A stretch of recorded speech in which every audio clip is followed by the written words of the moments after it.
Ladies and gentlemen, welcome inside the Mel Kiper press box here at Carlo Crispino Stadium before today's pivotal baseball matchup between Mount St. Joseph and your Calvert Cardinals. My name is Caleb Stein, and I'm joined up here in the booth with Owen Cox for the first time in a while, but we have the most important series of the season.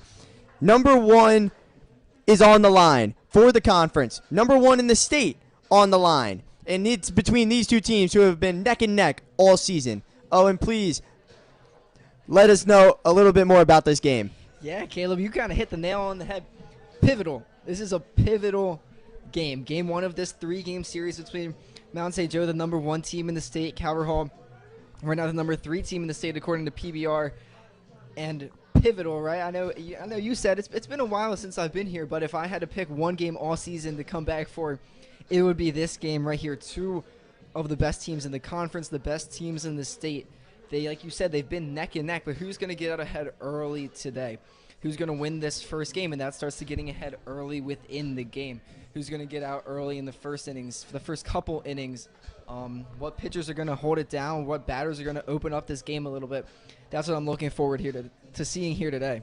Yeah, the Cardinal starting pitcher today is going to be the junior Anthony Williams. You've seen him all over at this point. Now you've seen him at shortstop, you've seen him at third base, you've seen him as a relieving pitcher, but this is the first time for the home series, at least, that he's been the starting pitcher. He came in as the starter against Gilman last Monday, shut them down perfectly with 3 perfect innings of work, followed up by Cole Kantorski, finishing off the rest with 4. He sadly will not be here today. He is battling an illness after the weekend.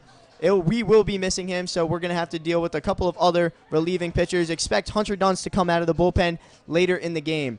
But Williams making his second start, and he's just the arm and the guy that Coach Kerr trusts the most in these situations, and there's plenty of reasons why. Yeah, and I think a big question today for Ant is going to be, how deep into this game can he go? How comfortable are you letting him go before you have to dig into that bullpen, before you have to bring Dunst in? Coach Kerr, I was talking to you about it. We think 3 or 4 innings for Anthony, but what will he be able to do when the game actually starts being played? Yeah, so he's going to start things off with a slider against the lone sophomore on the team, Chase Nemec. He's the only underclassman. It's very impressive to make the MSJ varsity team as an underclassman. They've been historically just predominantly juniors and seniors. That time, a little mixed up, saw the fastball of the hands. Anthony Williams got a good mix. He's got a fastball, slider, curveball, changeup. Yeah, Williams hit a home run to lead off the game on Friday, so he's an all-around player. That'll be Joey Faraday. He's running the music here. Going to give a couple of tidbits like that, but the count's 1-2 on Nemec. He sees that one high. Nemec on the year. I mean, if you're a sophomore, you got to prove it, and he absolutely has. He's the backup catcher as well, but designated hitter today. He's batting .420 on the season with 34 hits. He's just been killing the ball for the Gales. But gets mixed up by Williams, and that's going to be the first out. Good changeup from Williams. Got a little lucky, but Nemec was retired. Yeah, good pitch there from Ant. Looked like a little accidental, possibly elevated changeup that just got Nemec to swing right through. He had that high fastball to pitch before. It set his sights high, and then changeup just dropped right out from under his bat. So now it's going to be Yaniel Escalera, the shortstop. Takes a fastball yanked. Williams. It was the McDonough series that William closed out that one. He topped out at 89 miles per hour. Him and Grayson Ryan have been the 2 fastest. Yaniel Escalera pops this up. Second baseman Lindsey retreats and makes the second out of the inning. And this is what you want to see from Williams. Low pitch count, just trying to shut them down and get them off their toes a little. Yeah, just kind of attacking the zone with his stuff. Like you're saying, one of the fastest throwers on the team. I mean, coming over from shortstop, usually the hardest thrower on the infield. And that's what he's going to do. He's going to try to pepper the zone, use his stuff to get early swing and misses and early weak contact like we just saw. Now it's going to be the catcher Goldsmith. Sees a slider in from the back door.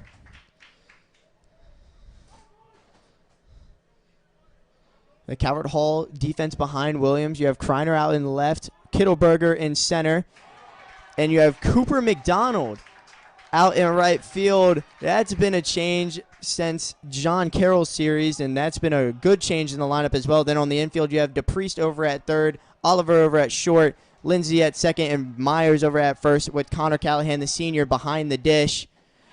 Anthony gets 2 strikeouts, one on Nemec, one on Goldsmith, and he has sent them down in order. Great first inning for Anthony Williams, and it's going to be also a test for Coach Kerr. First time this season, he's going to be calling the pitches as Coach Kevin Ryan. We're missing him. He's currently at a work conference. It'll be his duty today, though, to step up. But a good first inning of work for Williams as the Cardinals take the bats next.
Back here at Carlo Crispino for the bottom half of the first inning.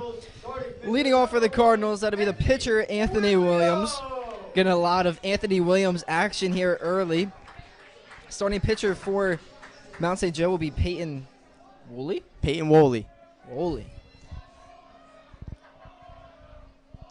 The first pitch, Woolley throws.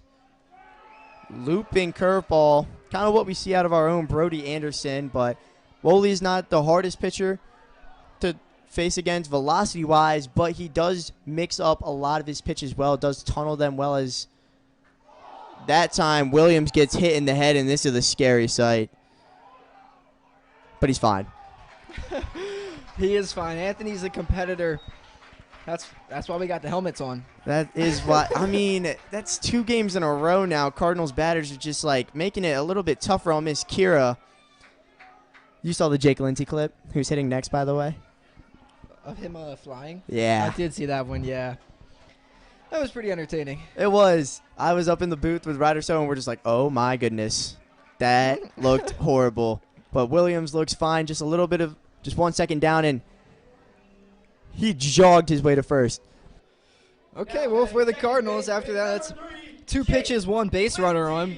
Anthony will just take the free bag, and that'll bring up Jake Lindsay, the 2-hole, playing second today.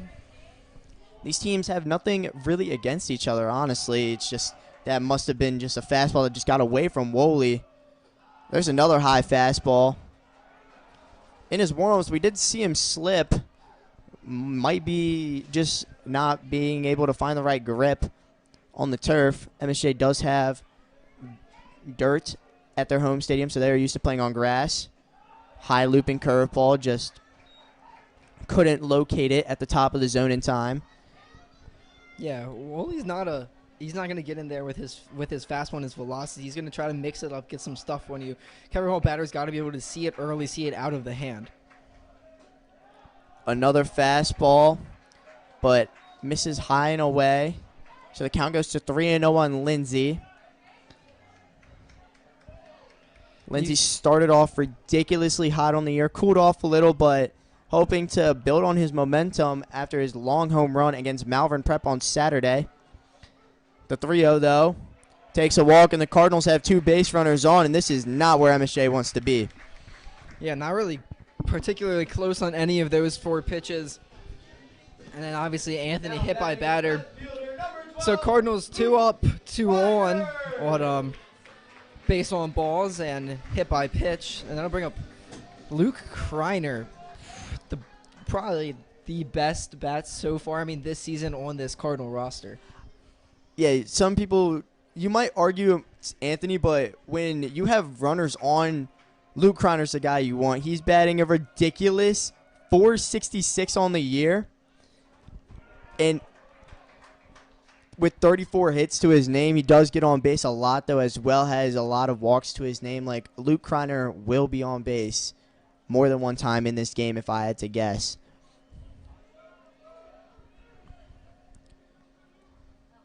And that's why finds the barrel. This one off the base of the wall. Luke Kreiner running around. He's looking for two. Coach Shadura holds Lindsay at third, and it's an RBI double for Luke Kreiner, and Calvert Hall takes the early 1-0 lead.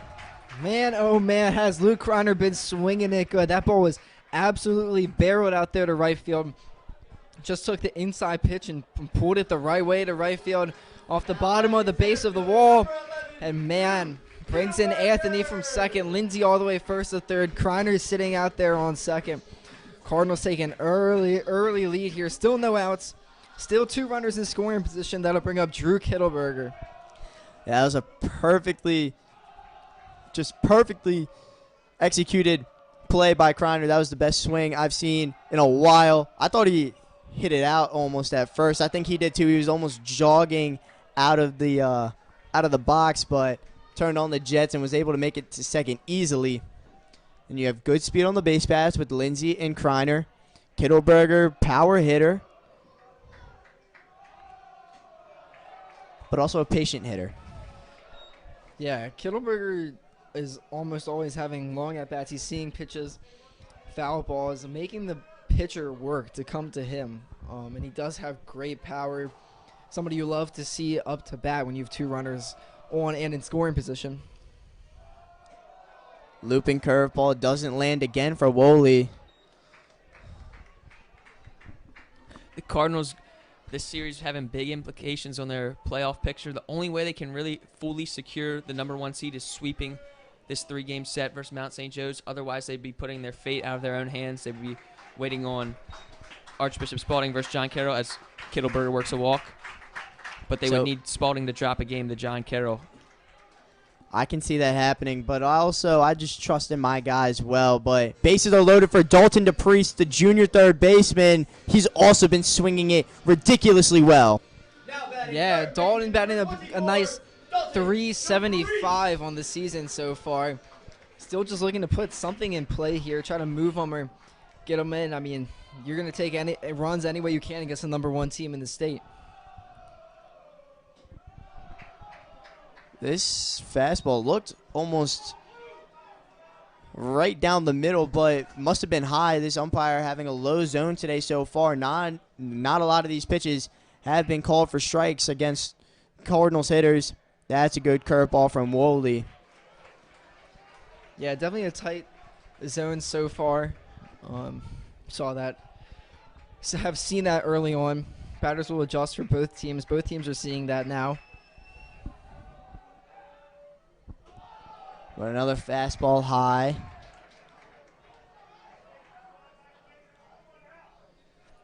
Peyton Woolley is committed to Northeastern State University. He's going to be a future Riverhawk.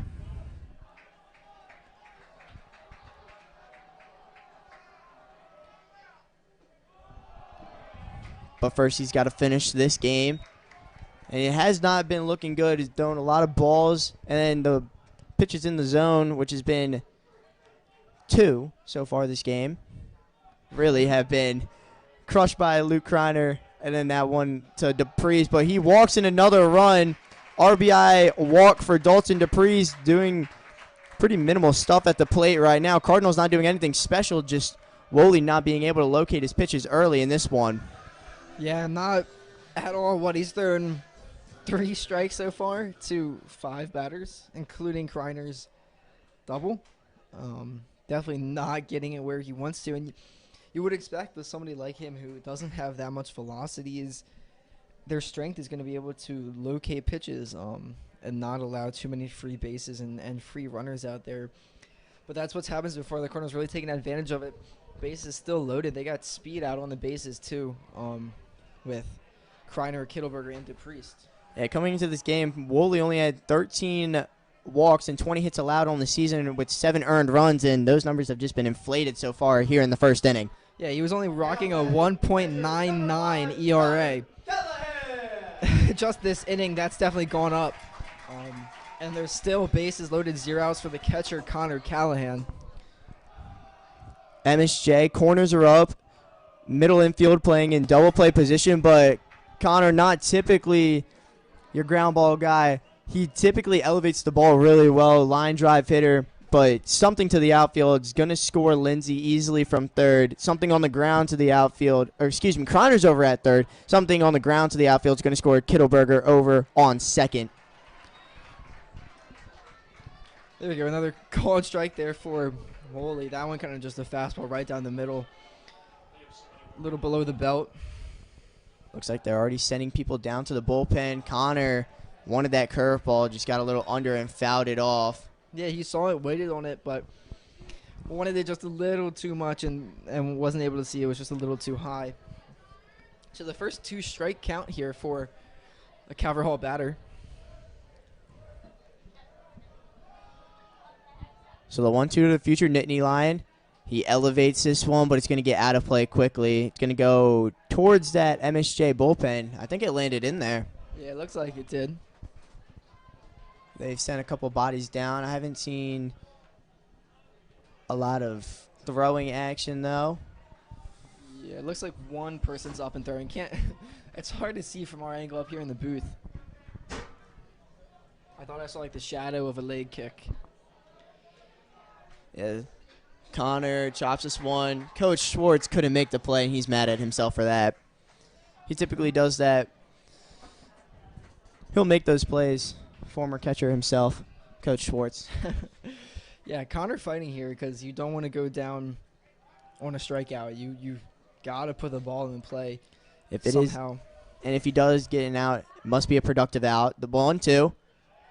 Fouls it off again. Umpire's got to go deep in his bag to give Woolley another baseball. I think late in the season, people have figured out by now to clear out of this Calvert Hall parking lot, the front lot, during baseball games. The 1-2 again. Curveball, not even close. Try and throw him off, but his arm was too sped up from all the fastballs he's been throwing him.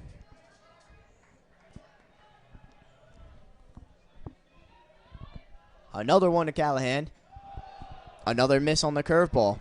Good take there by Connor. That looked like the one he saw earlier, but decided to swing at. This one, he learned from his mistake, decided to leave it up there. Great at bat here to get it to full. Corner's still in for the Gales. Middle infield playing back, trying to get 2. So the payoff pitch. Callahan chases high on a fastball. That was a rough way to end such a good at bat for Callahan, but there's finally one out here in the Cardinals' home half of the first. Yeah, Connor just chased the fastball. Didn't see it as well that time. He saw the curve up well with the pitch before and maybe got a little fooled by seeing that. Thought the fastball would have just been a little lower than it was. So that's a big out there for the Gales. Atkinson sees a fastball belt high right on the outside corner of home plate.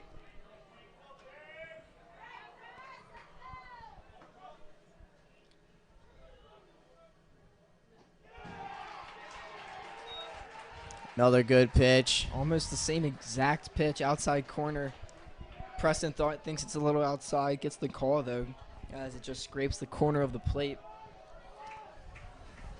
You don't want back-to-back strikeouts if you're the Cardinals. He tried to do the same thing. When I saw that release, I thought it looked like he was doing a pitch out the whole time. Yeah. I knew that was going to be an outside. I don't think he thought it would be that high, but I knew it would be outside, trying to get Atkinson to swing at one. The 1-2, though. But that's why he did it. He was trying to tunnel that pitch. He was setting up with a high and away fastball that was not competitive at all to then go to this looping curveball. But Atkinson did a good job picking up on it and being able to fight it off. Yeah, exactly. Those two look the same out of the hand and just recognize them. Good job by Preston. That time just a little bit high and also a little bit more outside. Goldsmith couldn't quite frame it. Goldsmith, the senior catcher, second year at MSJ after 2 years at St. Maria Goretti before the school shut down. He's just been an offensive weapon as well as solid behind the plate. Atkinson fouls one off, and Coach Schwartz finally gives the umpire a set of new balls. Two good at-bats here by the Cardinals, just fouling off pitches to stay alive. I mean, Connerson didn't end up in anything productive, but two good at-bats are seeing pitches well. They just got to figure out a way to get them in play. Atkinson is aiming for a 4 on his AP macroeconomics exam. Aren't we all, Joey? The 2-2. Another foul ball. Yeah, even now you're just getting this pitch count up in a series. You can get the starter out early on, use up as many relievers, as many bullpen guys as you can. MSJ still has somebody throwing up there in the bullpen. Yeah. Atkinson, this looks like it could be 2. Clean transfer, and it's an inning-ending double play. Woolley gets out of the jam. Took a long time, though, but the Cardinals score 2 before it's all done. They have the lead heading into the top of the second inning. Caleb and Owen will be right back.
Back here on this lovely Monday night. Great baseball weather out here, Caleb.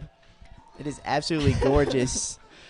But that'll bring up Colin Harrison, number 18, first baseman for the Gales, fourth batter of the game for them. Sees a slider outside. Harrison, huge senior, committed to West Virginia. It was crazy that me and him were in the same 5th grade class at Hillcrest. He was always good at baseball, but he really got a lot better, and he's actually also one of the best starting pitchers in the MIAA as well. That was a fastball zipped in there, but it was just low. Yeah, Harrison, looking at the stats here, batting .438 with a 1,200 OPS. No, that's actually a 474. 438 was the last guy, but that average is going to go down. DePriest makes the play. So another dangerous hitter down and retired from Williams, and now it's going to be Braden Ashburn, the third baseman. Yeah, good job by Ant there. Just get another quick out, just get ahead on these batters. And another batter with an above 1,000 OPS here. Just a stacked lineup from 1 through 9. MSJ is the highest scoring lineup in the entire conference. They have put multiple 20 spots up on the year. Yes, it was against teams like Curley and McDonough, lower level in our conference, but still 20 in this league is nothing to be messed with. Guess I hit him in the box. Yeah. Yeah. The guy with the lowest average on the team is Ashburn himself, and it's just a mere 300. just a little 300. Williams trying to fire in a fastball on the outside part of the plate. Connor couldn't reel it back in, but like this series, if you're looking on paper and the hitting paper only, you think this game's gonna be 15-15 every single time. Ashburn sends one into left field in the corner, and it's a foul ball. Close. By the shed over there, Kreiner chased after it. He emphatically pointed that it was a foul ball. That's the umpire call, but Harrison got a hold of, or not Harrison, Ashburn got a hold of that one. Yeah. I couldn't quite tell. It looked just like a regular fly ball. Like Kreiner might be able to have a play, but he just kept running towards the corner. I'm not sure if that would have gotten out, but just hooked foul. Luckily, another fastball outside from Williams. Yeah, it didn't even look like Ashburn barreled that one up that well. It just flew. And like we said, he has a 300 average, which is great, but that 1,000 OPS, that means his slugging's got to be pretty good here for this Gale team. Williams sets in, fires to 2-2. That slider just missed, so the count runs full on Ashburn. Great at bat here by Ashburn. A couple foul balls. Great takes on outside pitches. Anthony's fastball has been close a couple times, but he's leaving them out there. Working himself in a good count, putting pitches on Anthony and getting this 3-2. The payoff pitch fouled away.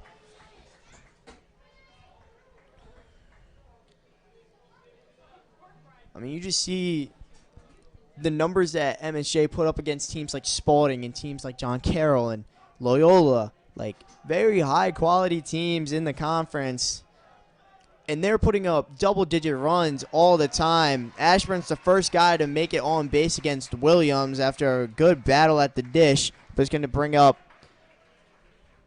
Carson Byers, the left fielder. Yeah, and if you're a team that's going to be putting up 20 runs a game and scoring a lot of points, being the best scoring offense, it starts with quality at-bats from your players. And right there, Ashburn with a great quality at-bat there to get on base, the first base runner of the day for Mount St. Joe. But it helps that they have the pitchers of Harrison and Kelm throwing upwards of 90 miles per hour, and just Woolley. Today was an off day for Woolley. We will all admit that his breaking balls just were not landing quite where he wanted to in the first inning. We'll be curious to see how long he'll be able to go, because guys in the Gales bullpen have been down there for a while now. But just the dominant hitting and just the strong pitching. That's why MSJ is currently tied with Calvert Hall first in the conference. They dropped one game to Spalding, one game to Loyola, and they almost dropped one to Gilman. That was an interesting game. A 1-0 game on a walk for MSJ in the Friday game against Gilman. Hey, a win is a win. A win is a win. That's all MSJ wants. Calvert Hall just 23-6 though on the year. That fastball outside from Williams. Yeah, Anthony not hitting his spots here. He's trying to go outside corner, but it's all just been a little too outside in the righty batter's box. Byers with 26 hits on the year. And that will have to wait as he draws a walk, and Williams have walked 2 in a row. I don't see anyone in the bullpen yet. This is typically where Coach Kevin Ryan would come out and act as the pitching coach, but Coach Kerr is the stand-in pitching coach for today and Wednesday matchup at MSJ, which will be their senior night. That'll be nice to celebrate all of them. And then Friday, Coach Kevin will be back for the 6 p.m. game and our senior night as the last game of the MIAA regular season wraps up here at Carlo Crispino under the lights, and it's just a matchup that, if the series goes as planned, will be the deciding game for the 1 seed. Yeah, Anthony's looking back, or looking in here to get it back under control. He's got 2 runners on, 1 out. How are you going to get this out? How are you going to get yourself back in the strike zone? Get yourself not too rattled here. Yeah, the implications of that 1 seed are big, too. If Calvert-Hall can get the number 1 seed, that would put powerhouses Archbishop Spalding and Mount St. Joe, obviously, on the other side of the bracket, so they wouldn't have to see either of them until the championship if they make it there.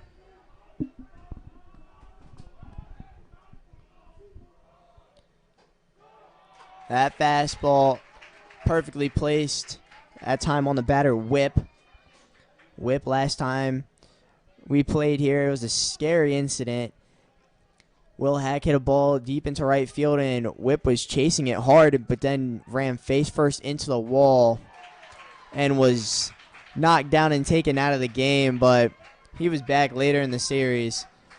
That was just a scary hit, scary incident for him, and hopefully he can get over his fear of running into fences soon enough.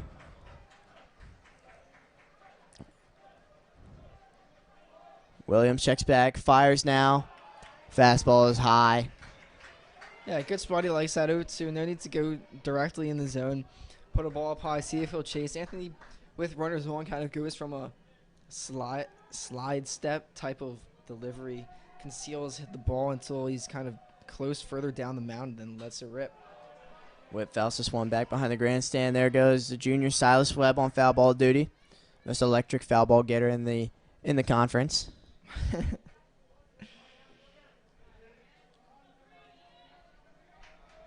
1-2 still to Whip.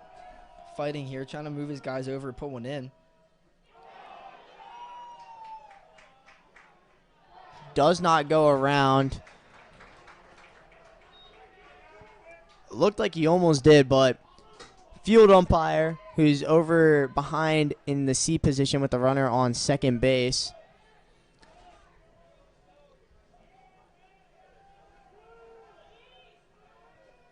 Count evens up at 2-2, though. Another foul ball, another quality at bat in this game. Yeah, so I was just about to say, these are great at bats. I don't know what Anthony's pitch count is now, but it's a lot higher than it was that first inning. And he's working with trouble with runners on. There's still this 1 out. He's looking just to get a ground ball, get it out of here. That fastball is yanked and low. Don't want to walk the bases loaded here. You got to go to and find something you can put in the zone. You can locate it at your spot. This is a big at-bat here. You don't want bases loaded. The 3-2. It's lined up the middle. But no runners will advance more than 90 feet. Whip gets a base hit, and the bases are now loaded for the center fielder, Evan Bodenseek. Yeah, good hit by Whip. He just put it right back up where it came from. Just a hard line drive up the middle. Christian Oliver close, but couldn't get to it. Not on a bounce or in the air. So like you said, Caleb, bases loaded. Trouble for the Cardinals and Anthony Williams. Cardinals did send Hunter Dunst down to the bullpen already. I assume to him for having him to start stretching and getting warmed up. Yeah. Williams fires in a strike on Bodenseek. That was the 35th pitch of the game. That was his first hit allowed with 2 walks and 2 strikeouts. There's a slider that misses. I was just looking at some of MSJ's scores from recent outings. McDonough series, they swept 11-1, 19-6, and 10-0. Against Gilman, they won 3-2, 19-1, 1-0 on the walk-off walk. Spalding, they lost 6-3 in the first game, 13-10 in the second game, and 5-4 in another walk-off. Yeah, Dunst down in the bullpen is usually the Monday starter. An injury, I guess they're just trying to. Oh, that one almost hits him. But an injury in recent weeks, they gave him the week off last week, and now trying to limit his innings this week. The bullpens, not the bullpens, the dugouts getting into it now. This game is high energy. Everyone knows how meaningful this entire series is. Anthony fires on a fastball 3-1. Yeah, 3-2 again. You want to attack him, but you cannot give him a pitch he's going to crush. Bodenseek fouls this one off into the parking lot. This, I believe, hit a tree, so pretty safe. Bodenseek batting .387 on the year with 31 hits. And with bases loaded, 1 out, Anthony needs to get a big out here. It's a chopper. This is going to be a tough play anywhere. Oliver gets the out at first, the only play. And it's a good play from Oliver, but it evens up the score at 2. No. MSJ scores their first run, excuse me, but gets the second out. Just a little weak ground ball there. Good play by Christian Oliver at short. You can't get the out at home. Take the out at first. Now it's 2 outs. You just need 1. Anything can do. But yeah, MSJ closes the lead. Men's shots on foul, and Coach Schwartz gets his redemption from earlier. And when facing a team like Mount St. Joe, you get no break. I'm going to say in their lineup. 1 through 9, you're going to have to compete and fight every single at-bat just to get 1 out. Menz pops this one up. Oliver drifting back. Kreiner calls him off. Kreiner makes the catch. So Anthony gets out of it. Minimal damage, as it was just the RBI ground up from Bodenseek. Cardinals still take the 2-1 lead as we head into the bottom of the second, where we're going to have Noah Myers, Cooper McDonald, and back to the top of the lineup with Anthony Williams due up against Peyton Woolley, who's already at 34 pitches. We'll see how much longer he will make it in this one.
Bottom of the second here. Cardinals with a 2-1 lead.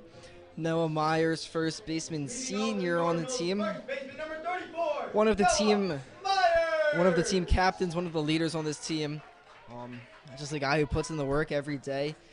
And Woolley's looking to go back out there for a second inning to look a little better than his first. First pitch fastball right in the heart of the plate against Myers. Myers, we sometimes joke that we'll just give him the keys to the performance center down near left field, and he can just sleep there all night. That was a good slider in from Woolley. A little bit of a late call from the umpire, but nevertheless, 0-2 on the senior Myers. And that fastball runs high and inside, but just too much movement, too good to lay off. Myers goes down swinging for the first out and a very quick out, which is what Peyton Woolley needed. Myers down quick, just reaches for that fastball high. He's a hitter with very good patience, and patience can be a virtue. But sometimes when you're a little too patient, you get yourself down in a hole. Myers was down 0-2 there. His first swing of the at-bat was on an 0-2 fastball. Didn't have a chance to catch up to that one. So now the batter is Cooper McDonald. Two first pitch strikes, 2 first pitch fastballs right down the middle to these 2 batters here for the Cardinals. You wonder if that's just the scouting report that MSJ put on for the bottom of the lineup, but we'll see. Cooper McDonald is not the easiest out at all. Batting .381 on the season. Does have a more limited sample size, but he'll get on and he'll do damage. And Coach Kerr believes that he is an invaluable part of this lineup, and they absolutely need him. That's why Coach Kerr is sliding slotted him into right field as the extra and better righty batter in the lineup so far. And it looks like Goldsmith's having a little bit of communication issues. Yeah, that's what I was going to say, Caleb. There's a reason our backup catcher is playing right field, and that's because of the at-bats he's putting on and the quality of at-bats. And he's got speed on the base paths, and Coach Kerr loves his bat, a right-handed bat on this team. He can learn to play right field, but he already knows how to hit. Slider or curveball spiked right before home plate. McDonald was pulled up at the end of last year. He was the starting catcher on JV for 2 years and got pulled up for the playoffs. Didn't see any action then, but it was just nice to be back and practicing with the varsity team at the end of the year. And then he got to call himself a returner and then was on the team. We knew Connor Callahan would be the catcher for the season, but when Connor Callahan needed a break, Cooper would step up and really show out. Definitely, and Cooper's got a great eye at the plate. He's not going to be one who's going to reach and try to make something, try to force something to happen. He's going to take his pitches. He's going to take his strikes. That time chops it to the shortstop, Escalera, charging on, makes a strong throw. So Escalera has been put to work a little bit in this game. And now it's going to bring up the top of the lineup, hoping to add a little bit more in this one. Good play by Escalera there. Just a bouncing ground ball on the turf. Bounces right over to him over there at shortstop. Has to be pretty quick to get Cooper over there at first, but good job. So 2 outs already for Woolley. I got to say, these Mount St. Joe's crowd they've brought with them as Anthony skies that one out into right. Play is made, but the Mount St. Joe's crowd is making some noise. Good traveling fan section they have. Whip able to make the grab on Williams. First pitch out, and that was what Peyton Woolley wanted from the start. Just happened to happen in the second inning, but ladies and gentlemen, it's a very important time now. Yeah, guys, Joey Faraday and I are going to take over on the call here. Caleb's going to announce in the stadium, but we got a very special event. I'm going to let Joey take it away here soon because he's going to get excited. But we're having a little condiment race out here from center field to right field here. 3 students, 3 lovely Calvert Hall students dressed up as ketchup, mustard, and relish out there are running with a little prize for whichever one wins $1 off the snack shack when fans picked one walking in. You say a little prize. I say it's a big prize. Big $1 off this hot dog. Let's see. My money's on ketchup here. I agree. I like Adam Solomon as ketchup, varsity basketball player. I think he's got it out there. I didn't know it was a basketball player. I just knew it was ketchup. I thought it was just the ketchup bottle. Get set, go! And here they go. Oh, they are off. Adam Solomon and Ketchup take the lead, and Ketchup is running away with it. Ketchup cruising, mustard and relish catching up. Ketchup will win. Oh, man, he gets a big $1 off that hot dog. He's got to feel good about that one. Adam Solomon took the lead early, and he never looked back. Take it down to the concession stand where you will receive a $1 off coupon for anything you would enjoy. Thank you. Our 3 condiments. Okay, so we hope you guys enjoyed our little in-between inning show. Back to our regular scheduled programming. It'll be the top of the 3rd inning. Chase Nemec leading it off for the Gales. Anthony Williams still out there on the mound. The score is still 2-1. Cardinals with the lead.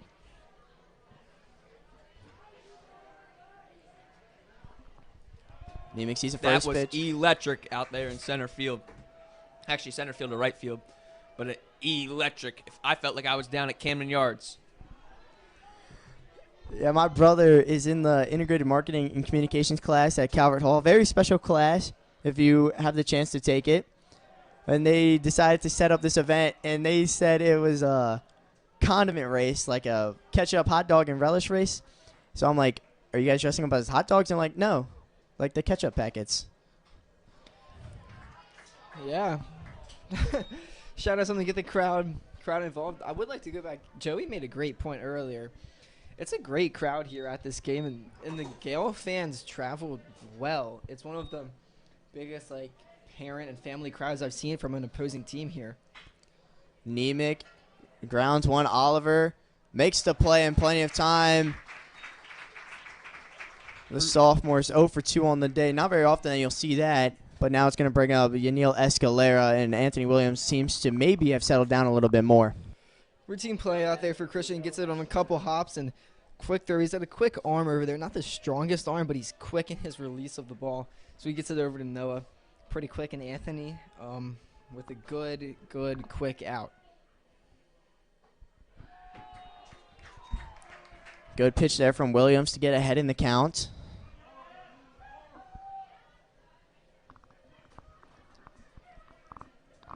I'm still thinking about the Condiment race. That's a long way to go. They started from the middle of center field all the way down to the right field foul pole, and none of them were really properly equipped. They were also running in their school uniforms.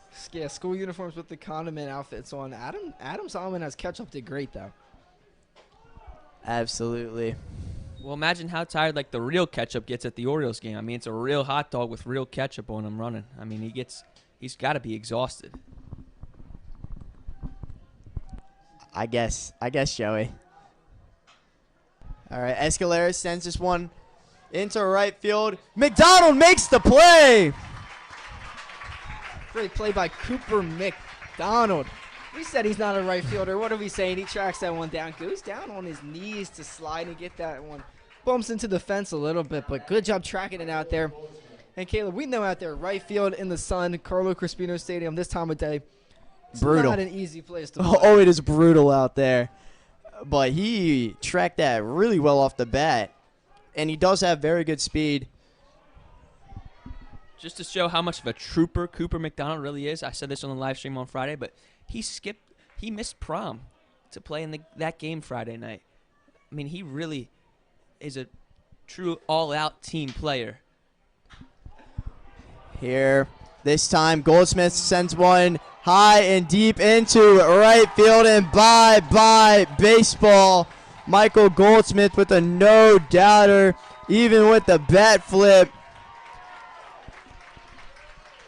Yeah, that ball was crushed. He turned to face his dugout before that thing even landed out there in right field. Cooper McDonald with a good play, but he can't do anything to bring that one back. So the Gales were down 2 early. They work hard. They tied it back up 2-2 here in the top of the third. And that's the dangerous part against this Gale lineup. It's hard to keep them off the board. Cardinals now in a tie ball game, and a tennis ball got onto the field. Oh, no, the tennis team actually threw the baseball back. Yeah. Guess they weren't the biggest fans of the MSJ home run. Yeah. That ball was crushed. I was less watching the ball and more watching Goldsmith just celebrate it as soon as it hit the bat. Harrison swinging on the first pitch. That's the first home run Williams has let up all year.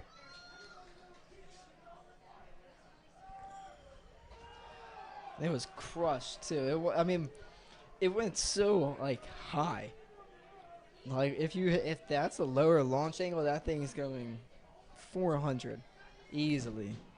We've seen a couple of long balls here at Crispino Stadium, and the wind is also blowing straight out. So Anthony looking to settle back down here. He's still got 2 outs. Looking to get the third. Looks like Dunst is still up and he's throwing a little more in the Cardinal bullpen. That fastball. Harrison just sees it well. Yeah, Anthony really got to see how he locks back in. I mean, that was something Grayson Ryan did very well versus John Carroll in the Friday game. He gave up 5 in the first inning, but then came back as that one's popped foul. But he gave up 5 in the first inning and came back and shoved 4 more good innings. So really, Anthony's got to look to do the same here.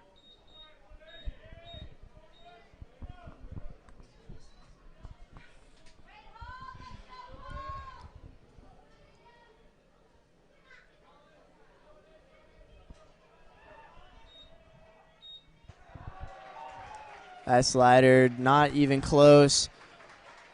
So back-to-back base runners. Even though one hit all 4 bases, Harrison gets on for a walk. This game wasn't going to be easy coming in. Both teams knew that. Both teams knew they're going to have to fight. Cardinals got it early. MSJ said, hey, we're still here. We're going to come back. We're going to fight. What are the Cardinals going to do to stop them? What are the Cardinals going to do to get back on top? Ashburn pops one sky high on the infield. They typically say pitchers ain't athletes, but Anthony Williams ain't your typical pitcher. He'll take it himself. Yeah, when you have a infielder committed to Duke playing pitcher, you can let him catch those pop-ups if you really want to. But Anthony limits the damage. Just the long ball for MSJ ties it up here, 2-2, going into the bottom of the third.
Bottom of the third here for the Cardinal batters.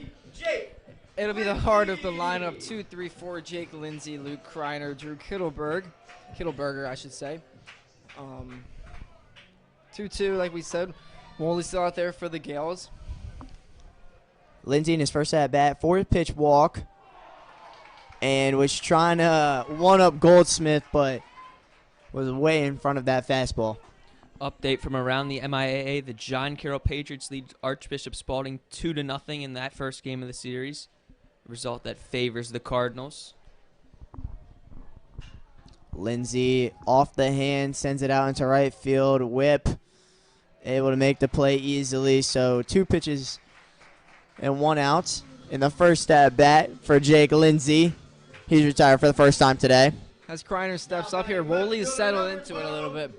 We know he had that rough first inning. A lot of action, a lot of traffic, a lot of base runners on him. He got out of the jam. Looks like he's settled in here a little more second and third innings. We'll see what he can do against Kreiner, who crushed that double off the right field wall his last at bat. This time, Goldsmith lined up well outside. I don't think Woolley wants to pitch another inside fastball to Kreiner. Next time he might send it to Goldsmith's land. He's nailing that spot to every lefty he faces. Close to the edge of the plate, sometimes on it, sometimes not, but he's going there almost every time he faces the Cardinal lefty batter. Goldsmith still lined up on the outside. That time that fastball was high. So the count goes to 1-2 on Luke.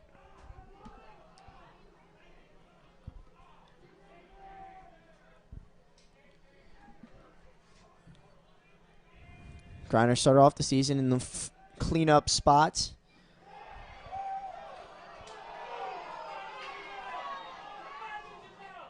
And Goldsmith was that ball was halfway to third base by the time he realized it was the ball.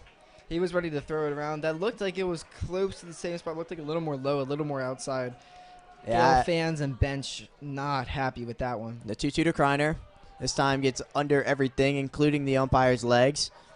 Yeah, that one clearly outside. It clearly missed the plate. I'm not sure. I mean, it was framed well by the catcher, but the Gale fans really upset about it. So the payoff pitch to the lefty. Kreiner draws a walk, and he's on for the second time today. This is a very good spot, especially with the speed. And Woolley, who's not the fastest guy, expects Caverdall to be running here. Great at bat by Kreiner. He competed, got some cold strikes on him that he did not agree with, and he fought through them, fought against them. And like you said, Caleb, great speed out there. Probably the fastest guy on this Cardinal roster over there on first now. With the 4, hold the power bat, Drew Kittleberger. Kittleberger started off as the leadoff man. He played almost every single at bat he could, and then just hit a little bit of a slump. Got out of his batting process a little bit. Started swinging a lot more pitches early, and it hurt his average a little bit. So Coach Kerr moved him down in the lineup, but he's been doing just fine ever since. That time, that was a good pitch to swing on, just a little bit under it. Caleb, I do want to mention, if you were a betting man, you would have hit your bet. You said you predicted Luke Kreiner to reach base twice during this game. He has. Oh, you're right. I did say that. I completely forgot. The 0-2 to Kittleberger, though. Chopped foul. Harrison read that well. He thought that was Silas Webb running down hard, but Whip, being the kind man that he is, picked it up for him. Very nice of him. Kittleberger fighting a lot of foul balls here at this at bat. Still no balls, so he's still 0-2. Yeah, he's ready to swing. Kreiner running, and he's going to be in there safely. Good jump by Kreiner. Not the best pitch to steal on, as it looked like it was just a fastball outside. Good throw down there by the catcher Goldsmith, but Kreiner's speed just too good out there and slides in under the tag from Escalera. So just one out with a runner in scoring position. The Cardinals really want this opportunity to score. Kittleberger's going to keep the at-bat going as well.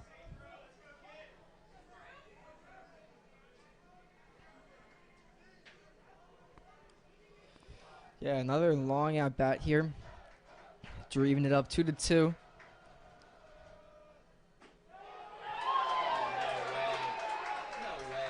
That looked on the inside of the white line on the right-handed batter's box, but that was rung up for a strike. So Kittleberger goes down looking, and Coach Kerr can't even be mad at him. Yeah, I don't want to say that was a guaranteed ball, but that was not close. that might have hit Dalton where he's standing now. Dalton sees a loopy curveball. That's one of the better loopy curveballs we've seen in the first good one in a while. Yeah, good one. That one just hit the outside corner. That one was a cold strike. Good location. DePriest fouls this over the grandstand. Cardinals with a lot of foul balls coming right back here into the netting behind home plate or right above, I guess, like the stands you would call it, towards us here in the booth. Means their timings on it, they're just a little off with being below the most pitches. Dalton takes the 0-2 inside, but the Kittleberger strikeout looking there, that's just a big momentum killer. That would have been 3-2. Well, he would have had to throw a pitch that Kittleberger could be competitive with Kreiner over on second, but instead is going to end with nothing. DePriest grounds out to Escalera. Woolley gets out of another good third inning. He's really settled down. And it's going to be Hunter Dunst pitching for the Cardinals.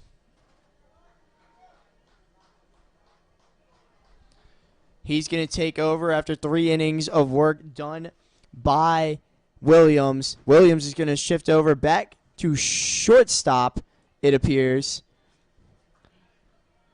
And DePriest is going to stay in at third. Oliver's day as a shortstop only is over.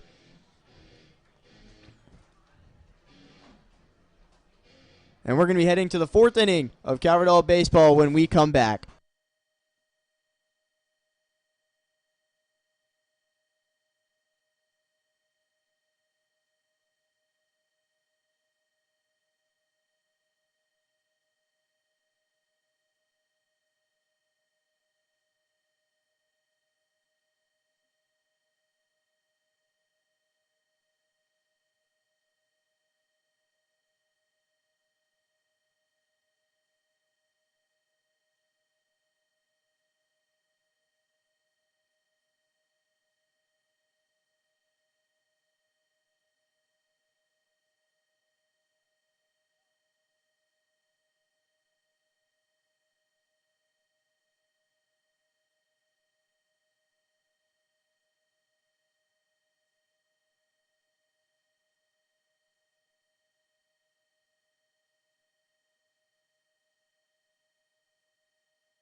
6, 7, 8 due up here for the Gales in the top of the fourth in a 2-2 ball game in the first game of the most important series of the entire season for both of these teams.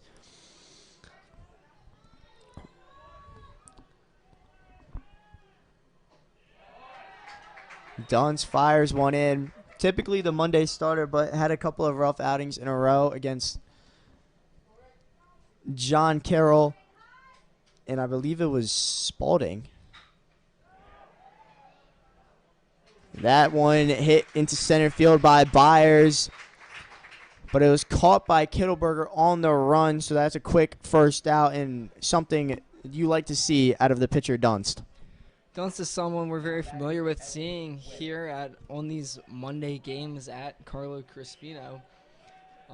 We know he likes to work with fastball, very good slider as he throws one there outside, but he comes across with almost that sidearm, that very low release point in his delivery. That's what he uses as his best pitch, that slider coming across, as he does right there. That breaks right over the heart of the plate for a called strike.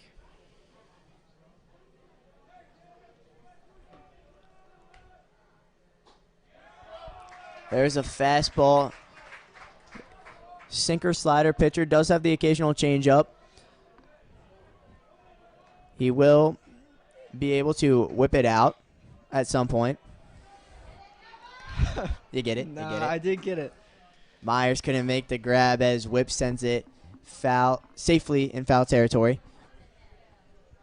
Yeah, Dunst is really going to look at kind of what you said for Woolley earlier, but he's going to look to tunnel that fastball slider combination, make it look like you're getting one when the other one, and then the other one comes and kind of throw that way to righties. It's really deadly when that slider can break from looking like it's going to hit you to nailing the outside part of the plate for a called strike. So the 1-2 to Whip. That fastball is outside. Dunst had almost what looked like an injury scare early in the year against Loyola. He was perfect against Curley. Then Loyola's series happened. He was pulled early. We were all really worried. Spalding was back to normal when we needed him in the big Monday win. Whip sends this to Lindsay. Backhanded play, and it is completed by Myers. So 2 soft outs for Dunst here in the 4th inning, and it's going to bring up Bodenseek, who has the RBI ground out for the first run of the game. Good play by Lindsay. Goes down to a knee. I don't know if that was necessary, a little slide, but it made it look cool over there at second, and good hard throw over to Myers at first. Like you said, Caleb, they get the second out. Perfect fastball. But then Dunst's season, it was the injury scare against Loyola. Got it better, got back. That was just disgusting slider movement. Lindsay goes under. And another good first inning of work from the Cardinals pitcher today. Dunst throws his first scoreless, and the score is still tied. 2-2 as we head to the home half of the 4th. Woolley going out, hoping to finish 4 after a almost disastrous first.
MIA Baseball back in the bottom of the fourth here. Score still tied up 2-2. Cardinals up to bat. It'll be Connor Callahan, followed by Preston Atkinson on the on-deck circle. Peyton Woolley still out there for the Gales. Then we settled down from that first inning. That first inning, it was really changed from that at bat with Connor Callahan. Connor was battling and fighting and fighting and fighting, and then just swung at a fastball, and he was really upset with himself at that. And then it was just a big momentum swinger because Preston Atkinson, what we didn't know at the time, would eventually ground out into the inning-ending double play to keep the Cardinals scoring at just 2, which MSJ can come back easily from with their high-powered offense. Connor sends this one into the parking lot. Connor did have a great at-bat. Definitely did not end how he wanted or how the Cardinals wanted or how Cardinal fans wanted. But he fought. He fouled off a lot of pitches, saw a lot of pitches. Got the count 2 full. 2-1, sees that fastball high. So it's going to be ball 3 on Connor. Connor this year, 22 hits to his name, including the home run against Spalding. He was a Spalding killer that entire series. And then batting just above 320. And that'll go right back up. Connor gets a base hit. And the first man is aboard again for the Cardinals. Quick hands by Connor, inside pitch. Just pokes it over Escalera over there at short. It'll drop in front of the left fielder. So Connor, no RBIs here for this time, but a great swing, a great at-bat. He'll get courtesy ran forward by Braden Conley over there at first base. And this will bring up the DH, Preston Atkinson, who also had a long at-bat and a quality at-bat, but ended in that inning-ending double play that was really hurtful in that Cardinal rally in the first inning. The third baseman, Ashburn, playing very close, and for good reason, trying to put a bunt down. That was just a couple of inches foul. Ashburn was reading the situation really well, and he was going to be ready. I don't think he was going to be able to get Braden Conley as he was running on the pitch. But now Ashburn playing even closer. Preston, not someone you would expect to bunt, but the Cardinals work on it. Good attempt there. That was very close to being a very good bunt if it was on the line just a little bit further to the right. So now third baseman playing halfway to home plate. The 0-1, he's swinging. This is going to be in no man's land. Infield single for Preston Atkinson. That was a tough play from Harrison. Harrison was playing on the bag, trying to cover Conley. Conley was running, and it was just a hard ground ball. Good situational hitting there from the Cardinals. Like you said, Caleb, Conley on the run. Preston looking to put something in play, something on the ground to guarantee Braden can get over to second there. Hard ground ball over to first. Harrison didn't really have a good, clean play on it. That's not an error. That's a nice infield hit there for Preston. So Cardinals runners on first and second. No outs for Noah Myers. Harrison creeping up. Good job there by Atkinson. Hit and run situation, just getting the bat on the ball and making it happen. Conley was in the pinch runner for Callahan. He's speedy on the bases. Myers showing bunt, puts it down. That's exactly what you want. Second baseman covering. Woolley gets him out by a step, but it was a good squeeze. Good bunt squeeze to get Conley and Atkinson over into scoring position with just 1 out and Cooper McDonald up. Hey, nothing wrong with a little small ball here from the Cardinals. Getting their bunts down, doing their hit and runs. Noah with a great, great bunt. Conley and Atkinson with good reads on it. Small ball is a way to, sometimes just ways to win the game, especially in tight games like this, close games, two really good teams. Two runners in scoring position for Cooper McDonald. Conley was running on the contact there. That was just rather unfortunate. The Gale defense was playing up. McDonald got a good swing on it, but just hit it right to the third baseman, Ashburn, who made a perfect throw to Goldsmith. But now it's going to be Anthony Williams with runners on the corners and 2 outs. Situations like that, you're running on contact, running on anything on the ground. the conditions to have a good play there just didn't add up for the Cardinals. It was right to the third baseman who was playing basically in. It was hit relatively hard by Coop. Good throws to home plate. Good tag. Nothing really set up well for the Cardinals to get a run there, which stinks as that was a great opportunity. Can't really ask anything else from them. It's just you're running on a ball on the ground. Just did not work out there. So 2 outs, top of the lineup flips it up. See what Anthony can do. Yeah, and the Cardinals had they put the cards exactly where they wanted them to be. It was just... Yeah, Coach Kerr pressed every button right. He got his bunt. He got his hit and run. He had basically the best scenario you can out of pressing those buttons. Runners on second and third, 1 out. You're set up to make something happen there. And if they lose this game, this is a part of the game you look back on and say, we needed to score then. Sometimes baseball's just unfair. Unfair and cruel. Baseball's just like that, but that's why everyone enjoys this so much. Cardinals hoping to not have any regrets coming out of this home half for the 4th inning. 0-2 on Williams. Don't want to see him go down swinging. At least try and put a ball in play. Hit one hard somewhere. Score Atkinson over at third. Good stop from Goldsmith before it got all the way to the backstop. Yeah, Preston with not the most speed over there at third. No hate to Preston. But on the pass ball, it would have to go pretty far for him to try to take home, I would believe. Coop gone. Coop getting in a rundown. Preston has to score quickly, but he's not able to do it. I know exactly what they were trying to do. Cooper was trying to get the throw over to second. Preston wasn't quite reading it as well as he should have. He should have broke for home immediately as soon as Woolley stepped off the mound. Because then if Coop gets in the rundown, Atkinson could have scored there. Right. And, I mean, again, like I was saying, again, no hate, but Preston's not the most amount of speed there. So he's got to try to break and make them make a throw. They're chasing after Coop. You're going to have to make that throw while you're on the run to get the out at home. I don't hate that play from Cooper running from first. He thought he had a good jump. He did. Woolley saw him out there. So get that throw over and just Cardinals try their small ball the hardest in many situations there. Runners second and third, 1 out. They could not score either of them. So score is still 2-2 as we head into the top of the 5th. This game going by pretty quick, but MSJ relying on a little bit of small ball in the first part of their scoring, but then it went long ball with Goldsmith to tie this one up.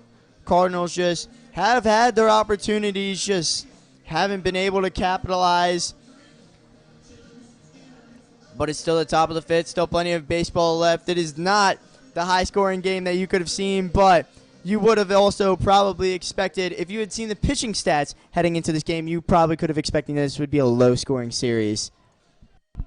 Yeah, it's funny. I was actually talking with my mom about this series earlier, I believe yesterday, and we were saying these games aren't going to go that long because it's 2 great teams. It's not going to be high-scoring, not many errors, not many walks, stuff like that. It's going to be pitching battles, low scoring. You're going to have to do small ball to get these runs in. Unless you can get lucky on a pitch that you can send over the fence like Goldsmith. You won't.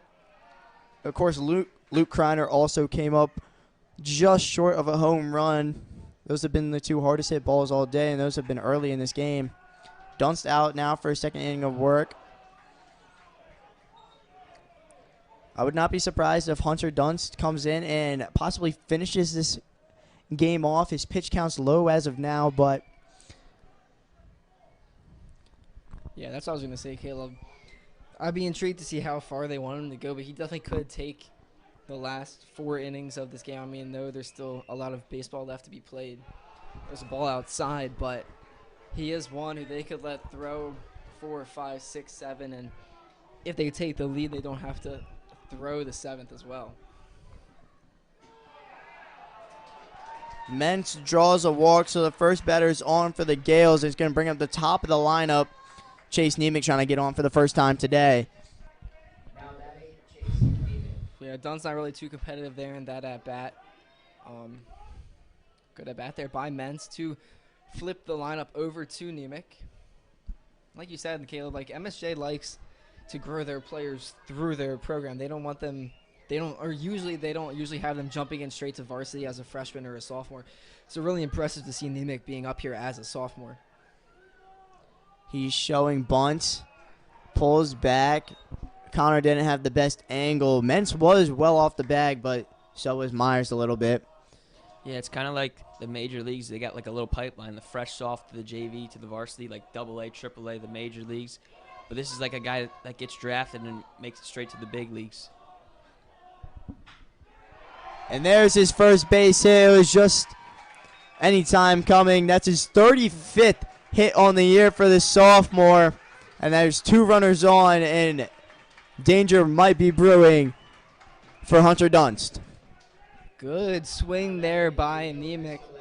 Just pulls it a little bit into right field over the infielders in front of Cooper out there. Looked like the MSJ third base coach wanted Mentz to run to third, but Mentz took the smart approach. No point of making the first out of the inning over at third base. Still no outs for your 2-hitter Escalera. Runners on first and second. Be very curious to see what MSJ does in this situation. Are they a team that's going to try to bunt? Will they try to do small ball like the Cardinals try to do to them? They will. Escalera shows bunt, puts it down in the middle of nowhere. They don't have a play. MSJ trying a little bit of small ball now, but they have Michael Goldsmith coming up to bat. It will be interesting to see how Coach Kerr pitches to him. The Priest over there at third on that play was just caught in between. Didn't realize he didn't know if he should go back to third and cover to get the out there, or if he should get the ball. He decided a little late, little hesitation. He took a step back to third and then ran towards the ball. That rushed him a little bit. Escalera was running as hard out there on the first. Now base is loaded, no outs for the Gales. And Goldsmith finds the hole. Third base coach tells Nemec to pull up. Goldsmith, 2 hits in his last 2 swings. And the Gales take the 3-2 lead here with still no outs in the top of the 5th. That'll bring up the big lefty Colin Harrison for first baseman for the Gales. It's a scary lineup. We've been saying it all day, but it gets a little scarier when you have bases loaded, no outs, and you just gave up the lead for the first time this game. MSJ is winning for the first time. They're up 3-2. Cardinals quickly send Ethan Noyes down to their bullpen and get warmed up.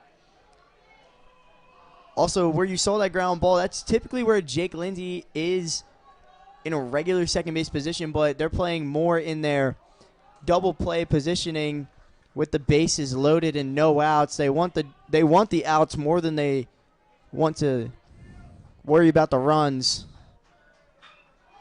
Harrison sends one into the gap. Kittleberger's there, makes the grab. He's going to throw down to third. Nemec's going to score. Everyone's going to advance. That's the first out, but it's a very productive out. And the Gales take the 4-2 lead. Beautiful swing there by Harrison. Just powered it into the right center gap. Kittleberger did get under it, but you got bases loaded. That's all you need. And then Kittleberger didn't hit his cutoff man. That allowed the runner on first to advance to second. So now Dunst still has to work with 2 runners in scoring position and only 1 out. There's a perfect slider in on Ashburn. Cardinals now playing on the green part of the turf. Now with no forces anywhere. They want to get the runner at home. There's a good slider off the end of the bat, fouled off by Ashburn. Yeah, good pitch by Dunst. Outside, just barely off the end of the bat. Might have been better. It was off the end of the bat, so nobody could advance if it would have gone past Connor. Ashburn fouls it right to his third base coach, and he misses one. Coaches are 1 for 4 on fielding foul balls today. Coach Schwartz 1 for 3, and third base coach for MSJ wearing a very, very tight shirt. The 0-2 to Ashburn. Fastball uncompetitive. And what we saw with Woolley earlier in the game with the fastball high trying to tunnel in the slider or the curveball later, Dunst has a lower arm slot, so when the fastball misses high, it's truly a miss. But that slider over the plate a little bit too much. It ends up in left field. Yes, Escalera scores, and that's the third run of the inning, scored by the Gales, who take the 5-2 lead off the back-to-back scoring plays. Yeah, Gales are just adding it on right now. Just good swings. Not really many mistakes by the Cardinals, but they're just hitting the ball. They're hitting it where no defenders are. They're hitting it well. Dunst is not getting that weak contact that we saw in the fourth inning. Coach Kerr now out there for a mound visit. This may just be to buy time for Ethan Noyes to get warmed up in the Cardinal bullpen, as there's still only one out with one runner in scoring position, another runner on first base. That slider from Dunst just caught way too much of the plate. Ashburn put a great swing on it. He's now going to bring up Carson Byers. Now batting Carson Byers. But there's runners on the corners, one out. Double play can get out of the inning, but Cardinals, if you're just looking back, the small ball has just worked in MSJ's favor today. Good fastball on the outside part of the plate. Just getting hits here for the Gales. It's not much extravagant. I mean, obviously the home run earlier, but that was just one run. Other than that, it's just been good line drive pieces of hitting. Dunst misses his slider high on Byers. High energy guy. You see him jumping all over the field, playing in left field today. Hasn't gotten a lot of action. Swings through that slider. No, that was definitely a changeup. That was definitely his changeup. Now that I think about it, the way that pitch just dove down instead of across, that was a perfect executed Hunter Dunst changeup to get the count in his favor at 1-2, and Byers now has no clue what to expect.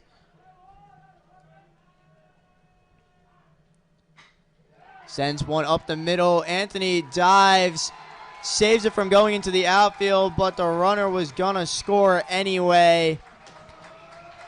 Gales extend their lead to 4, and that's going to be another base hit for the Gales, and that's going to be it for Hunter Dunst. Another base hit, another hard piece of contact from MSJ. Dunst did not have his stuff here in the 5th inning, as the Gales have scored 4 so far with only 1 out and still runners on.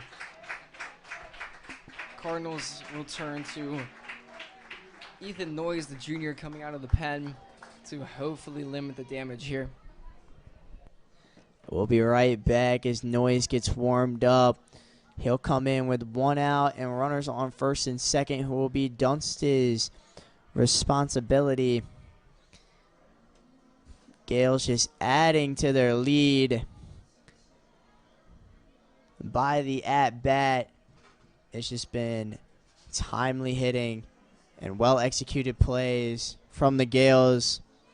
Exactly what the Cardinals wanted to do coming into this game. They just have not had the luck, not had the exact placement.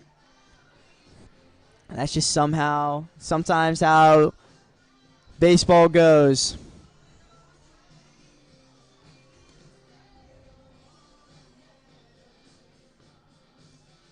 We'll be right back when Noyes is done warming up.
Top of the fifth here, or top of the fifth still, I should say. Ethan Noyes on the mound, 1 out. Runners on first and second still. Evan Whip swings through that. Beautiful fastball from Noyes. Ethan Noyes actually is about 10 minutes from Spalding and just about 20 minutes from MSJ, and decides, and we are very grateful that he decides to wake up every morning and make the drive up the Beltway instead to Calvert Hall. He's been a solid reliever on Monday and Wednesday roles. He actually came in the Friday game after McDonough to clean up the last 4 outs of work after Grayson Ryan went 5 2/3. Whip pops this one up. Lindsey makes the grab. So that's going to be a harmless fly out for Whip. Runners don't go anywhere, but it's going to be Evan Bodenseek up next with 2 outs. Good job there by Noyes. Get a weak contact. Good job by Lindsey to make the routine, but sometimes it's not routine on those pop-ups over there in that right field triangle. So good job by Noyes. Cardinals now finally at 2 outs here in the top of the fifth. And the question is, how are the Cardinals going to get momentum back? How are they going to get themselves back into this game? Noyes spikes that slider. Connor did a good job keeping it in front, keeping it relatively in front of him, but the runners got a good jump on it. So they take the extra 90, but with 2 outs, anything on the ground or anything in the air is harmless to say. Oh, and back to your question of how the Cardinals will get momentum back. You've got the top of the lineup coming up, the 3 guys you want up: Williams, Lindsey, then Kreiner, then Kittleberger, if any of them reach. So those guys are the guys that are going to be the guys that do damage in the lineup. So that's the way they'll get momentum back. This is a foul ball. I agree, Joe. I think at first you got to get out of this inning, right? It's been a long inning for the Cardinals, for Dunst, for the coaches. Noyes coming in a stressful spot. Get out of this and think, hey, let's get the bats going. We're only down 4. We can get back in this. Bodenseek tried to call time. Umpire wasn't having it. Connor couldn't turn around quick enough to make the toss, and that's the 5th run of the inning scored by the Gales. Yeah, Noyes kind of just yanked it too far outside. Connor didn't have a chance. Connor looked a little like discombobulated when he turned back around after getting out of there, if he thought he was closer to the plate.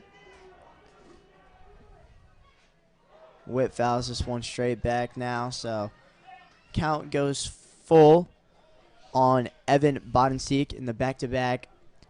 Evans in the lineup at the 7 and 8 hole. Cardinals with another pitcher warming up in their bullpen. Joey says it's Cannon Dukes warming up for the Cardinals. Not someone usually seen, but being down 5 could come in. The payoff pitch. Bodenseek draws a walk. It's hard. It feels like the Cardinals just have to work so hard to get 1 out. And they have officially now batted around as Trevor Mentz started this inning with a walk. It's been a long inning. You got to find a way to get your defense off the field. Got to find a way to get the bats back up. And then when you have the bats, or is it going to be Woolley or is it going to be somebody else? Around the MIA, Archbishop Spalding has now tied it, and that one gets through. Another run will score. Mentz sends it right where the defense is not. Softest contact for a base hit we've seen today, but most perfectly placed ball that we've seen today as well. Mentz drives in the 6th run of the inning, and it's going to be the top of the lineup again. So that'll be Chase Nemec with runners on first and second. Still 2 outs. MSJ has extended their lead now 8-2. They've scored 6 runs here in the top of the 5th. just adding insult to injury for the Cardinals. It's just been a snowball effect. When we talked about how potent this Gale offense is, Coach Kerr was thinking heading into this series that we would be able to manage them well, and we held them in check through 4 innings, and then here in the 6th, just a walk, a couple base hits, and just base hit after base hit after walk after sac fly after base hit. Just a little too much. MSJ playing a little bit of small ball, doing a little bit of everything and just doing everything right at the plate. Woley's really also settled down the most. DePriest makes a good diving stop. Going to be a tough throw. Nemec's going to be safe. Myers throwing home. And Bodenseek is safe. Yeah, the Gales are just pushing all the right buttons here. Hard grab all over to DePriest at third. Makes a good play. Can't throw it over to Noah Myers over there at first time because Nemec runs well at the top of the lineup, and then looks like a couple just throws not going the Cardinals' way that allows MSJ to score another run. They extend their lead 9-1. 9-2. Sorry. Will it finally be over? Myers just takes it himself to the bag. Escalera is retired for the first time in the inning, which is really sad to say that someone had to be retired in their second go-around, but that's just sometimes how the cookie crumbles. And Woley's just going to come out with now a 7-run lead, 7 spot. That's a big crooked number out there in the top of the 5th, and the Cardinals hoping to just add one of their own. We'll be right back. Top of the order coming up. These are the guys you want for the Cardinals to get your momentum back. The dugout seems a little bit out of it in this one, but you got a long series and games that are the most important heading into the stretch of the playoffs. Woley going to come out for the 5th, and we'll be right back when Anthony Williams steps up into the batter's box.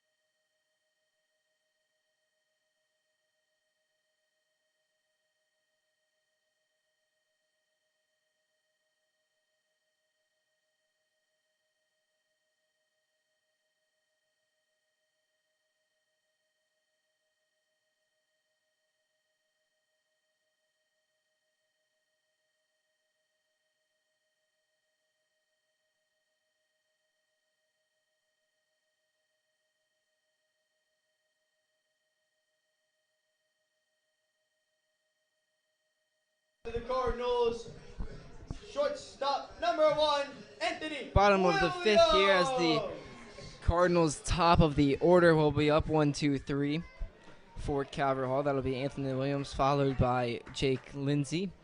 Peyton Woley still out there for the Gales as they're up 9-2.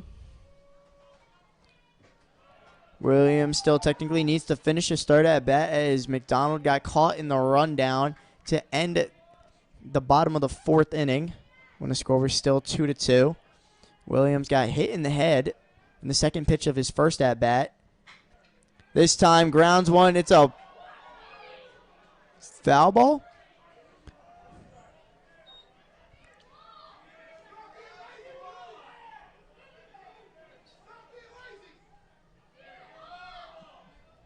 Looked like a fair ball from up here, but it's hard to tell going down that line if it doesn't hit the line. It's hard to tell if it goes over the bag or not from this point of view. So that'll just be a strike for Anthony. So the 1-1. Big swing and a miss. He really wanted that pitch. Anthony does have lots of pop coming out of his bat, which technically isn't even his bat early in the year. His Louisville Slugger broke for the second time. He's been borrowing Preston Atkinson's bat. If the Cardinals want to get back in this, it's going to have to happen one batter, one base runner, one run at a time. Obviously, you're not getting 7 runs back at once. So slow and steady, you got to inch your way back into this thing. And you have to get to the MSJ bullpen early. You thought with 34 pitch first inning from Woolley that he would be done soon and the Cardinals would be able to just harp on and continue to just pour on the runs, but Woolley's really settled down. William end capped it, sent it high into center field. Bodensteek there to make the grab, so that's a high fly out for Williams. But little damage done. Williams not on that the way he would hope. Now batting second base, Just sent it off the end of his bat, like you said, Caleb, high. And in the center field, so to bring up second baseman, number 3, Jake Lindsay. 1 out here for Woolley. He really has settled in. It looked like it was going to be a rough outing for him, but he's been great ever since that first inning. So there's a high looping curve. Woolley's blaming the ball on that one. He's begging the umpire for a new ball. Maybe it was a little scuffed up off the bat of Williams. Lindsey goes by the nickname of Blue Collar. Blue Collar forgot his warm-up shirt today and had to borrow one of the managers.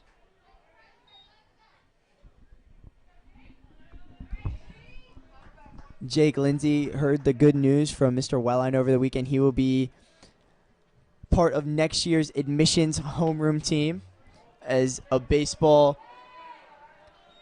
representative. She's super stoked about that, but just wants to finish the season and wants to finish it on a high note. There's a 3-0 fastball at the top of the zone, called for a strike. Lindsay still in batter's count. Wants to really just turn on one. Just a little bit late. Fouls that one off. So now Woolley back in it. Jake wants to swing. That's who he is. He's somebody who wants to put bat on ball, wants to put that hard contact out there. So the payoff pitch. Got him early on the loopy curveball.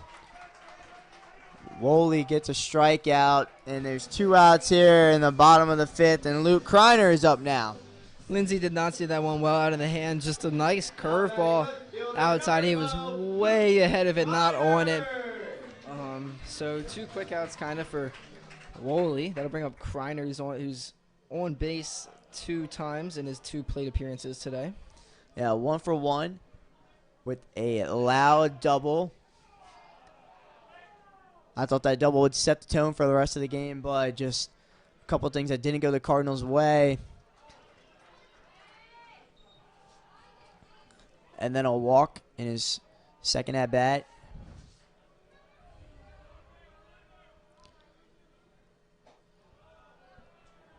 At this pace, it might be a second walk in this game for Kreiner. 3-0. MSJ now has another guy throwing up in the bullpen. But the 3-0 to the future, Vulcan, is in there in his typical spot to the lefty for strike 1. Woolley's been just pounding that spot all day to the lefties, but misses and can't find it. So Kreiner's on for the 3rd time today. His on-base percentage is just going through the roof now. Over 1.2 on the whole season. And there's a runner on, and there's a little bit of life for the Cardinals. Now batting center fielder, number 11, Drew Kittleberger. Yeah, good at bat by Kreiner. That'll bring up Drew Kittleberger.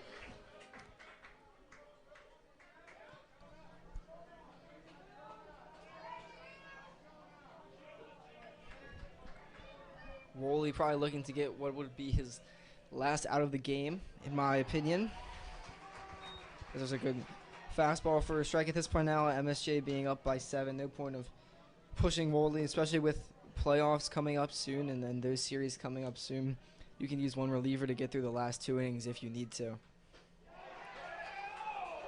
That pitch outside. Kittleberger with a good eye.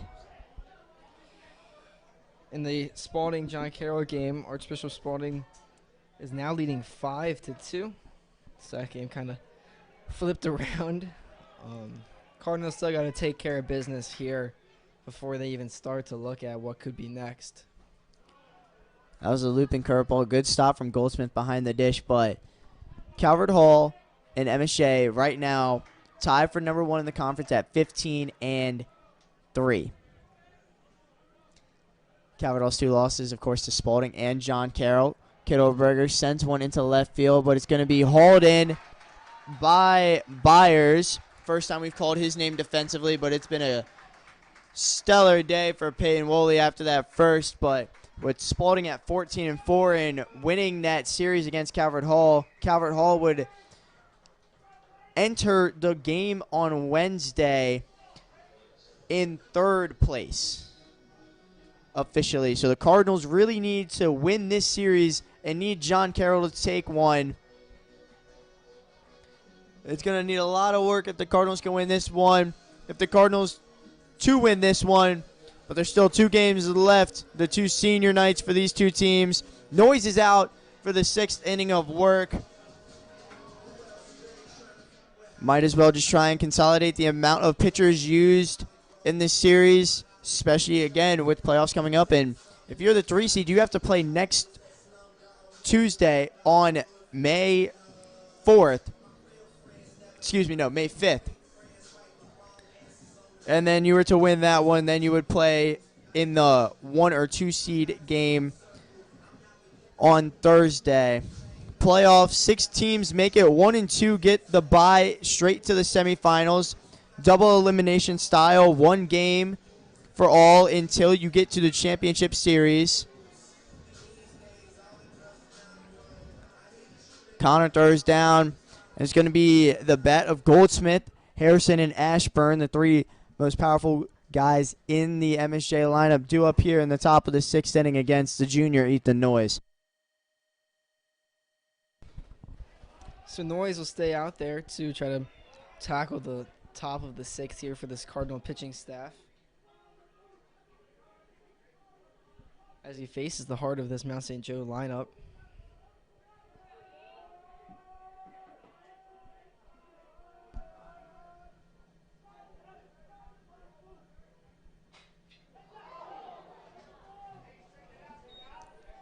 They had Will Bush heading down into the bullpen, and Goldsmith almost sniped him off the bat. Head on a swivel for Will Bush as he makes it safely now into the bullpen, but Goldsmith with 3 powerful swings in his last 3 attempts. He was looking for his 2nd home run of the game. Just chased one, not in the zone, a little high. Not really close to it. Good pitch by Noyes to get ahead 0-2.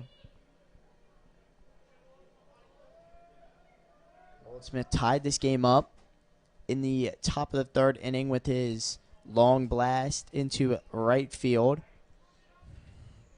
Noyes probably going to change it up, maybe some off speed. There it was. Goldsmith goes down swinging. Good pitch outside part of the plate. Goldsmith just couldn't give the bat head to it. Noyes with an early out. Definitely for him operating now with a lot less pressure than he was in the top of the 5th. No runners on, no inherited runners, nothing like that. He's able just to attack his batters.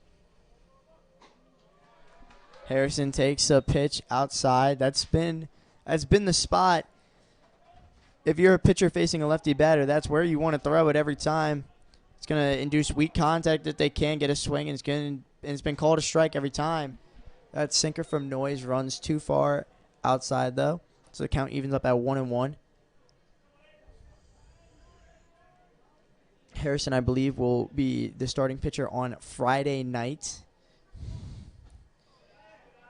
And they'll have Carson Kelm starting on Wednesday for their senior night. Kelm and Harrison both are seniors, both playing baseball at the next level.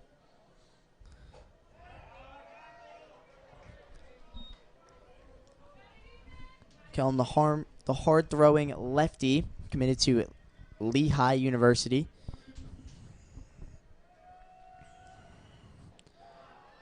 Harrison draws a walk, and he's on yet again in this game.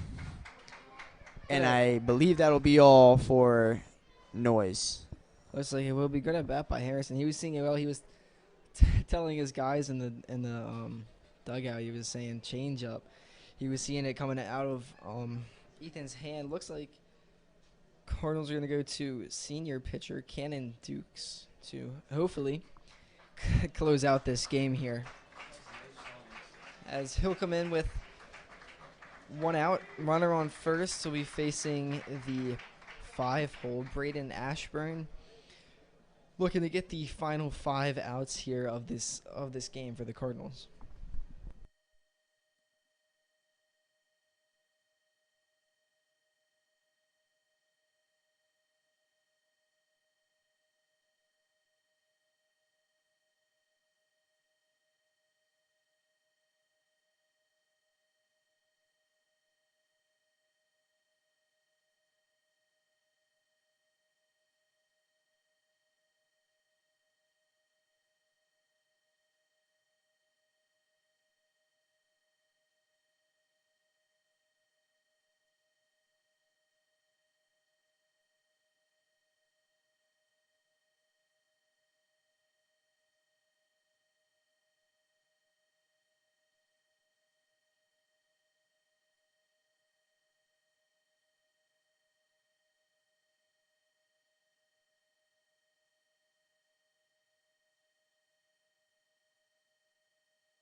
So like I said, it'll be Braden Ashburn up here for the Gales.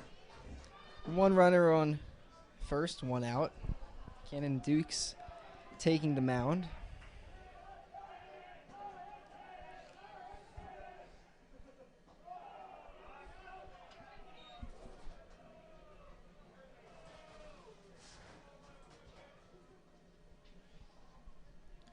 Dukes, the senior, started off as a Frosh and JV catcher, then made the switch to pitcher, and he's hard throwing, topping out at around 86, 87 miles per hour.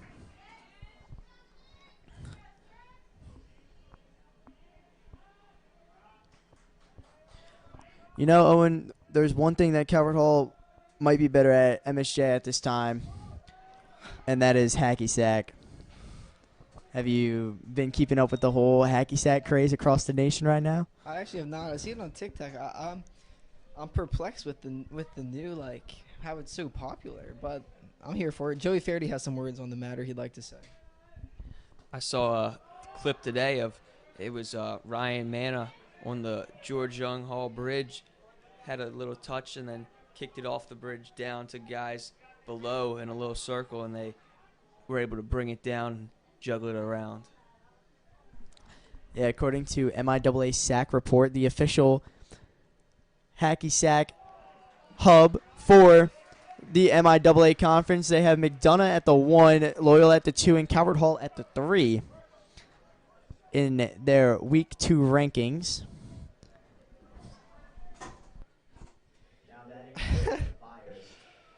You still don't even know what to say about it. No, I don't. This is what happens when you have a 9-2 game in the 6th inning. When was the last time you ever touched a hacky sack, Owen? I'm sure I have at some point in my life. Definitely not anytime recently. I can tell you though. It's pretty difficult. I was playing with a couple of my friends, but the ball ended up breaking,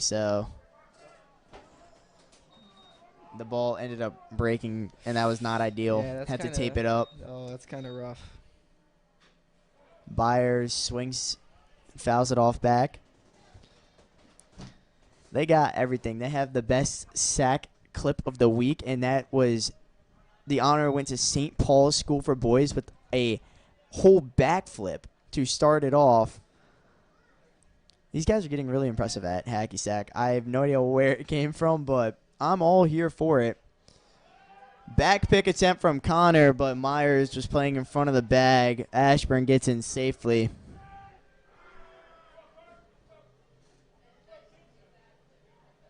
And then MSJ is fourth in hacky sack rankings behind Calvert Hall. All right, that's pretty good. I just want to see how long it'll go for, because it's just one of those things that when the world gets bored, they pick up a new hobby and keeps it for 2 weeks.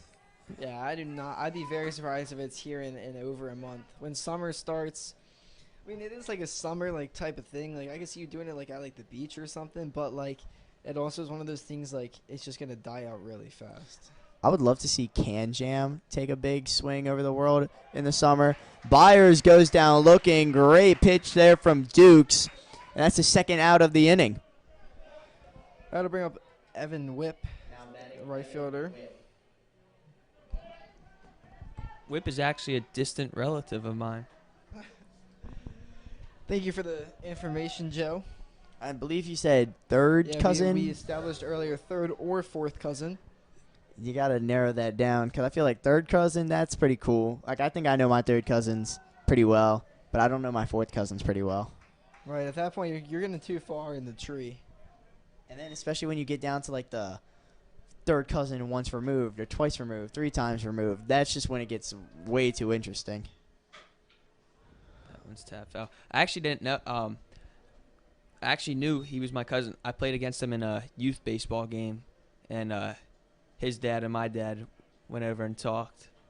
So, yeah, funny story. Baseball brings family together. And if he is your third cousin, that means you guys share a great-great-grandparent somewhere down the line. Joey with a nod of approval up here. Cannon Dukes is ahead 1-2. He's gotten 2 outs, or he's gotten, I guess, 1 out, I should say. But there are 2 outs in this inning. Top of the 6th, game's really slowed down. The energy has certainly died down since the early parts in this game. Yeah, energy is almost gone from both sides because Calvert Hall is just down by 7 runs. They lost their energy. And MSJ's up by 7. They think, I mean, I don't want to put words in their mouths, but I assume they think they're going to win this one. So both teams probably already can't wait until it's Wednesday for the next game of the series. And then they'll just have a full reset. Calvert Hall just got shut down by Peyton Woolley after that first inning. He was just actually able to locate his pitches, and then Calvert Hall just left a couple of pitches over the middle. Runners are going on 3-2, but it's fouled into the MSJ bullpen. Just a couple of pitches like that. Another MIAA news as we look to the other game between 2 top 4 MIAA teams. Spalding officially won that game 5-2 over John Carroll. Sure, they'll be keeping an eye on the outcome of this game and this series as well. Cannon just making sure that the guy on second base, Harrison, having a little bit more of a modest lead. Both guys are just well off the bag, and he's not even engaged with the mound. Now he is.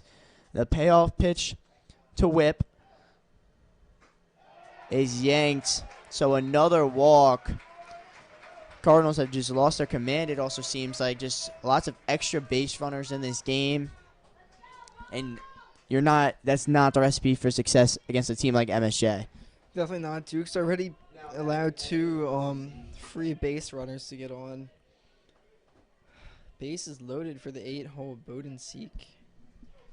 2 outs still in this inning.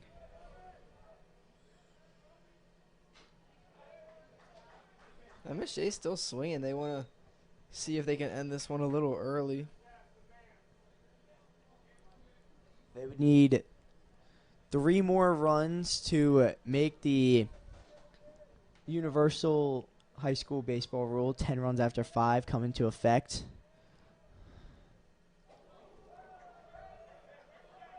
That was a very good curveball. Just couldn't find enough of the plate. Bodenseek went down as if it was going to hit him.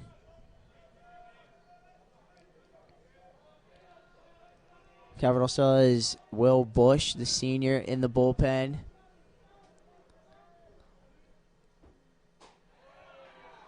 There's a strike on the outside part of the plate from Cannon.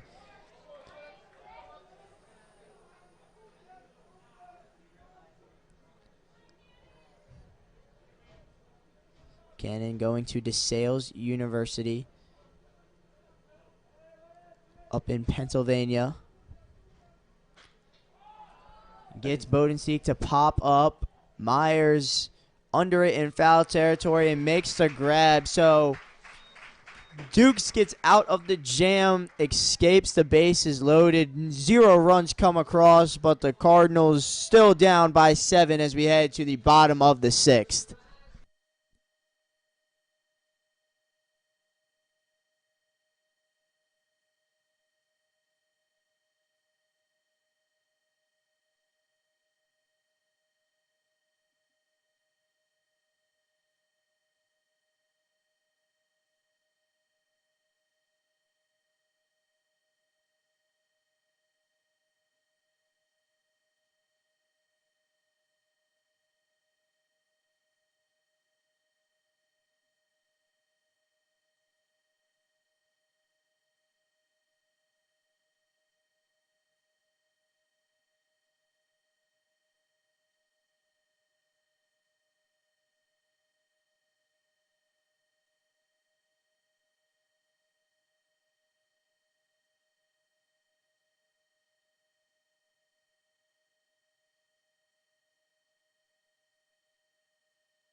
Leading off for the Cardinals, third baseman number 24, Dalton DeVries.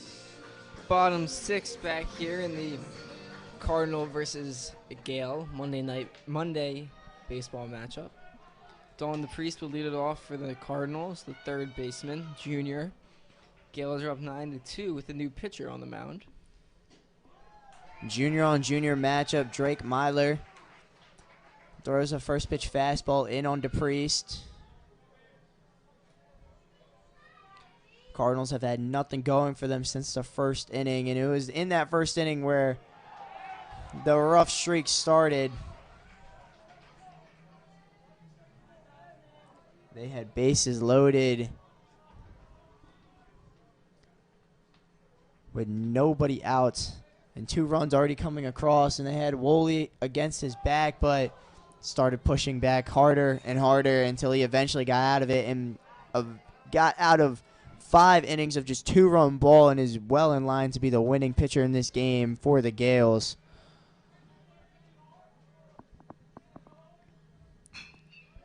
DePriest hits it. The third baseman bobbles it, and he bobbles it again. So that's going to be an error on the third baseman, Ashburn, and the leadoff man is on for the Cardinals, where they just need one batter at a time. Little E5 there from Ashburn over at third. That's why he just put the ball in play. Dalton was down 0-2, got it to 1-2, put him ground ball in play. Nothing too hard, just kind of called a break there for the Cardinals, something they haven't had a lot of today. But like you said, yeah, Caleb, one runner at a time, one hit at a time, one run at a time. Just got to somehow find a way to inch back in this. Myler so far showing a sinker and slider. It's a really big thing now. No more just like regular four-seam fastball. Guys like the sinker due to the movement that it creates and how it can get off the end of the bat, and you'll typically roll over sinkers a lot more than fastballs due to that late run. Looks like a similar type of pitcher to Hunter Dunst with the sinker slider, that lower arm slot. There he does find a sinker at the top of the zone against Callahan. Base hit in his last at bat. But then his courtesy runner Conley got thrown out at home by the third baseman Ashburn, and that umpire called that one a strike as well.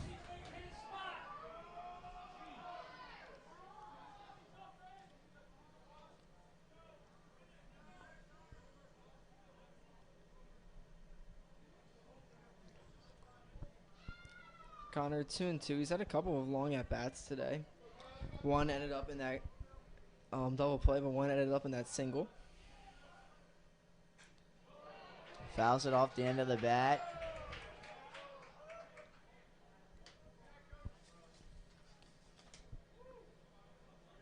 Michael Behuth, number 11. He was slated to be the Monday starter for MSJ, but in the first start of the year tore his UCL. Just devastating injury for the senior. A very vocal part of the team, and I don't see him running after foul balls.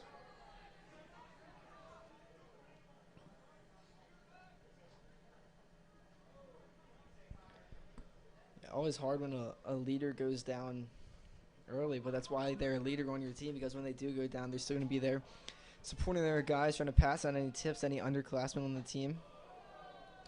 That one goes inside, so the count runs full on Connor Callahan, and this is another long at-bat from him. 8th pitch of the at-bat coming up, full count, with 2 foul balls already on 2 strikes. Looking just to extend this one a little bit more. But instead goes down looking on an outside sinker from Myler. And there's a 1 out now. DePriest still over on first base. It's been called that spot all day. Cardinal hitters haven't really been able to adjust and see the outside strike or what is called the outside strike, and just foul it off. Really have not been able to. And MSJ pitchers have taken advantage of that. They know Cardinals aren't going to swing, and they know it's going to be called a strike, and they're playing the game well, nailing their spots on the outside corners. DePriest back safely without much sweat.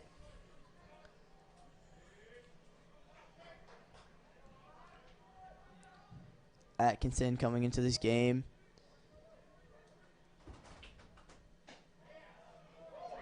As a primary designated hitter, with the first baseman Noah Myers getting almost every single game except one when Cole Kantorski was playing. But Atkinson, designated hitter, had a couple of big at-bats early in the season, especially against Lipscomb Academy, and hit a huge home run against Loyola in the first game of that series. Came into Calvert Hall initially as a transfer student in his sophomore year from Parkville High School. Grounds this one. Going to be a tough play. And it's not made. The second baseman, Trevor Mentz, making another error. Just had to rush the throw over the tall frame of Harrison, and DePriest is able to go all the way to third base, and there's going to be a pinch runner, Noah Strachko, in for Preston Atkinson. A little bit more speed on the base paths, and Noah Myers stepping up to the plate next.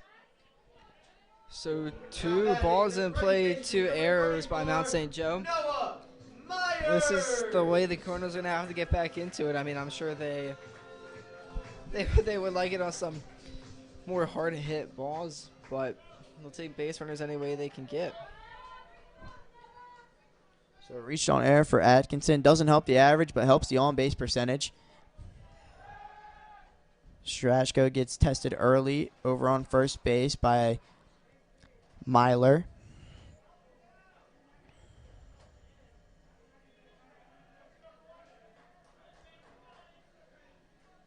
Myers would love a big swing here.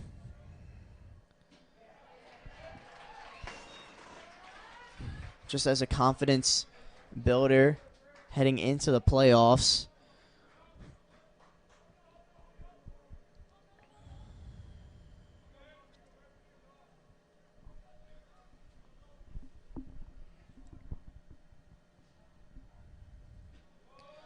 Sees that slider outside.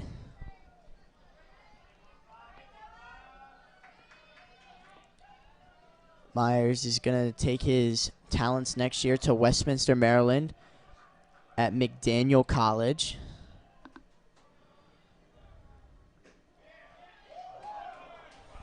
Close pitch there, called for a ball.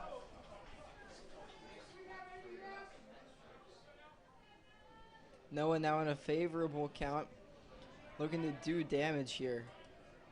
Hard hit ball. Strachko's got speed over there at first. Could bring in too. Just want to elevate one, at least. Similar spot, just a little higher there. DePriest has solid speed over at third. Not the fastest guy, but not the slowest guy. Right in the middle of the pack of the team. Anything to the outfield realistically should score him. Especially when it's a base hit like that. RBI single for Noah Myers. DePriest scores easily from third. Strachko goes over to second. It's going to be Cooper McDonald now with 2 runners on. Hoping to extend this one just a little bit more. Good swing by Noah. It's just a little line drive over the shortstop's head. Cooper McDonald.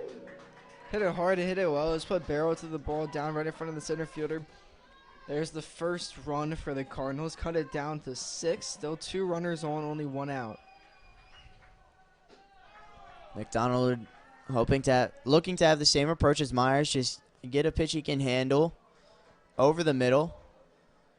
MSJ looking a little bit sloppy out here. Goldsmith dropped the ball, throwing it back, and then it hit off the glove of Myler. When you are up 6, when it was just a 7-run lead, you can typically see teams get a little complacent. And if you're MSJ, you don't want to be complacent. You want to finish this game strong, and you want to have the right mindset heading into your own home turf on Wednesday when it is your senior night. All right, this is where the Cardinals can take advantage. Catch them while they're sleeping. Put some pressure on them. Coop fouls a straight down. Took a big hack out of that sinker.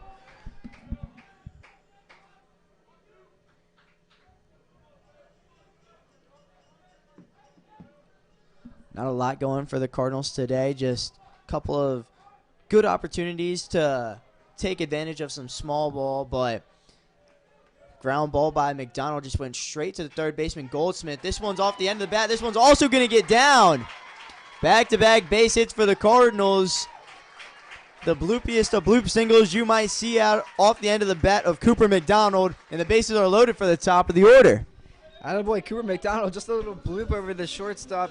Escalera. Strachko, not the best read from second, but everybody still advances. No damage done on that. Cardinals get another base runner, another hit.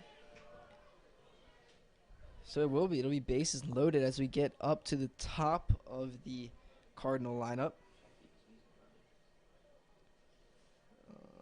Looks to be just like a quick little pitching coach mound visit. Number 16, Quinn Roberts. Also a volleyball player. I remember calling his name in a couple volleyball games. When MSJ and Calvert Hall faced off, he's heading down along with bullpen catcher number 21, Santiago Bianco. Anthony's got a chance to make this kind of scary here for Mount St. Joe. A deep hit brings in 3. McDonald's got good speed over there at first. Brings in 3, can make it a 3-run game. It just can't be a fly out. Has to get down for extra bases. I don't want to say that Williams is due, but because of what he did in the first at-bat against Gilman in the most recent game, but he is one always looking for the next hit, next way to bring the Cardinals closer. He lays off the slider, but catches enough of the plate as it breaks the plane. So it is called strike 2, and Williams is down 0-2 now on Myler. 0-2. Still looking on some way to make this a productive at-bat. Any type of run just to make it closer when you get into the 7th would be very beneficial. Have you seen a third type of pitch from Myler, or has it really just been sinker and slider? So you kind of know what to expect. Right, you're going to be looking away. Watch for either just a sinker on that outside part or that slider to break even further away. Strachko over at third. Myers on second. Williams swings through that slider. That was just a great pitch from Myler to get the second out, but it does bring up Jake Lindsay, who's just as dangerous with the bat in his hands. Yeah, and like we said, sinker slider. He goes with that slider. It was in the zone, just a good pitch, to be honest. Got Anthony to swing right through it. Had good break to it. Anthony just a little ahead of it. Looked like he might have been expecting or might have thought it was a fastball there. So still same situation for Lindsay, except with 2 outs instead of 1. There's another good one. Jake Lindsay, the son of Jamie and Molly Lindsay. He's told me multiple times this season that he loves to shout them out and just give all thanks to them and all the sacrifices they've made, especially making the long drive to Calvert Hall every single morning. Early morning lifts, early hitting, and just getting to school every day on time to be eligible to play baseball. Gives them a lot of thanks.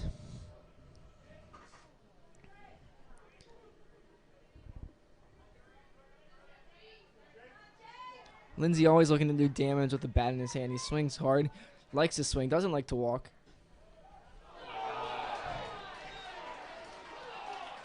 This umpire doesn't seem to like walks either.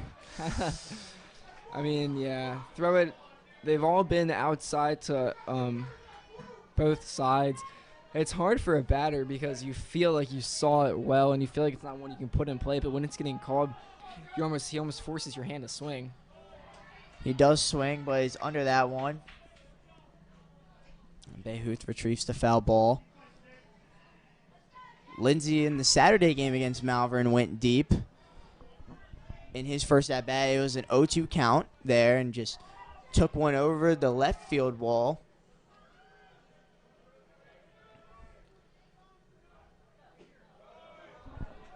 Sees that slider actually down and away for ball 2, so the count evens up. He just wants a big swing. He's currently sitting at 34 hits on the season, wants to hit that 35 number and get back tied with Luke Kreiner, who's standing on deck.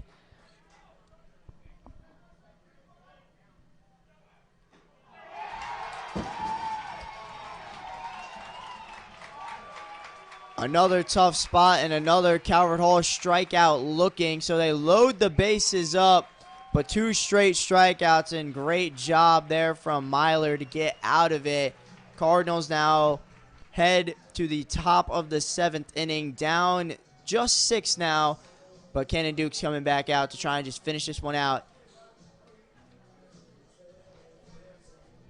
We will be right back.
9-1-2 leading off here for the Gales in the away half of the 7th inning.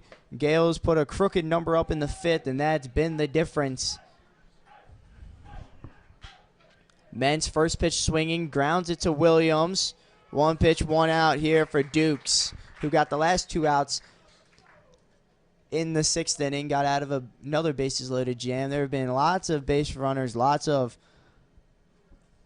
traffic, but they're now going to bring in Will Bush, the left-hander, as a new pitcher. Dukes got the job done, got his 1 out, faced the righty. But now with the lefty Chase Nemec coming up, who's found his footing here in this game, they're going to bring in Will Bush to try and get the lefty-lefty favorable matchup.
So back here in the top of the 7th, the new pitcher, senior left-handed pitcher Will Bush, one of them replacing Cannon Dukes.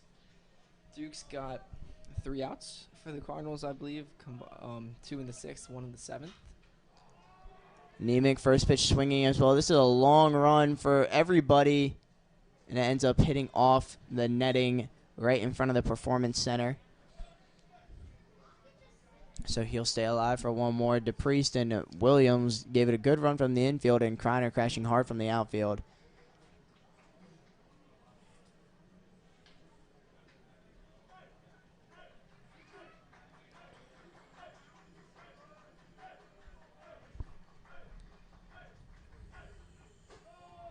Bush's fastball is high on the sophomore Nemec, who we've just talked about pretty much all game, just how impressive it is to be a sophomore on an MSJ varsity baseball team, and he's really proved it today on why he should be, and he's been doing it all season. Leads or is second in the team in hits behind Michael Goldsmith, who's been one of the best batters in the MIAA all year. This time a good fastball from Bush. Yeah, 3rd in the team in OPS. 3rd in the team in average. Just impressive stuff from the sophomore. Sends one to dead center field. Kittleberger's there to make the grab. So Chase is retired for the 2nd time today. So between Dukes and Bush, 2 up, 2 down. Good job by Bush to get his lefty counterpart for the Gales. Get a weak fly out to center field to Kittleberger. So that's 2 outs here in the top of the 7th. Then if Escalera were to get on base, you would have 2 lefties next with Goldsmith and Harrison anyway. But hopefully we don't ever have to make it to that point. Caleb, I don't know if you saw this, but on Barstool Sack, the #1 state for sack is Maryland. Yeah, the MIAA is really just been the main reason for that. All the boys, private high schools just playing it every chance they get as soon as school is done. I've seen it here at the game. The Frosh baseball team was playing it outside the stadium. We see it during free periods all the time. Anytime you can get outside and pull out the hacky sack, you'll see the guys playing. It's just a fun little thing that we all do. Cooper McDonald giving chase now. So that was the quickest inning of the day for everybody. A combined perfect inning between Dukes and then Bush to finish it off. But the Cardinals have a little bit of work to do if they want to be victorious in this opening game of the series. They trail by 6 with one last chance remaining.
Leading off for the Cardinals. So left bottom of the fielder, 7th number here 12, for the Luke Cardinal bats. It'll be Kreiner.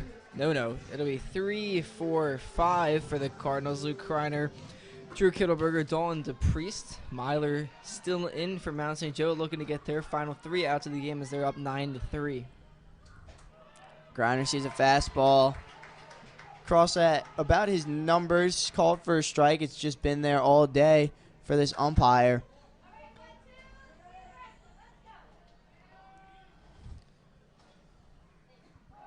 That time goes to a changeup. Griner started off this game with a bang. Hit a double off the base of the wall out in right field. Just ball kept carrying. It was a barrel and a half off the bat of Luke Kreiner. Looking to do something a little bit more here this time. Goldsmith couldn't frame it into the zone.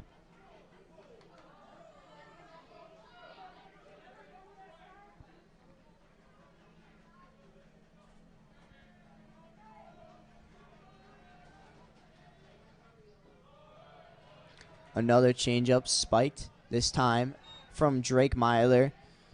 And you said something interesting, Owen, last inning when you came in. It was just like the sinker and the slider and the changeup, just like Calvert Hall's own Hunter Dunst. And he has kind of a similar arm slot as well. Yeah. Definitely. He's going from that lower part of his delivery. Myler makes the play, and Kreiner is retired once for the first time this game. He's 1 for 2 on the day with 2 walks. He's going to bring up the bat of Drew Kittleberger to try and get things started. Now batting Coached center by field, Myler, number got 11, ahead. Drew Got a Kittleberger. quick first out. Looking just for only 2 more here to end this game. That'll be Kittleberger and DePriest behind him. Drew was definitely on in the first. I don't know if he's been on ever since then. I don't believe so. I believe he flew out and struck out earlier in this game.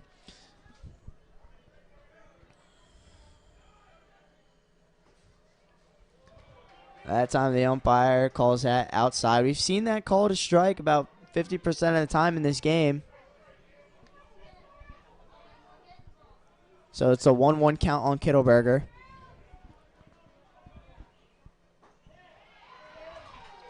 There's a good changeup. Another called strike on the outside part of the plate.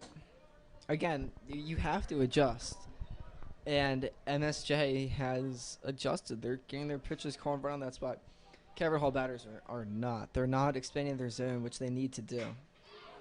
Sends one right back up the middle. This time the play is made by the second baseman, Mentz. So there's 2 outs, and Calvert Hall is down to their final hope, which is the bat of Dalton DePriest.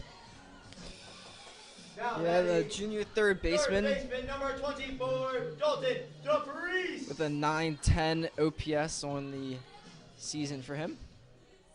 Looking to just pass the bat along, give the guys any chance. Has 15 hits, but the most important one out of those 15 was the hit in extra innings to give the Cardinals the lead against John Carroll. That was an absolute critical game on a Friday night. The first series I was out due to my concussion.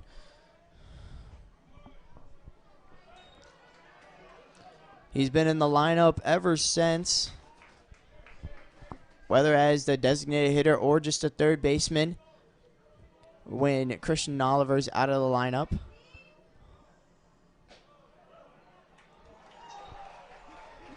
DePriest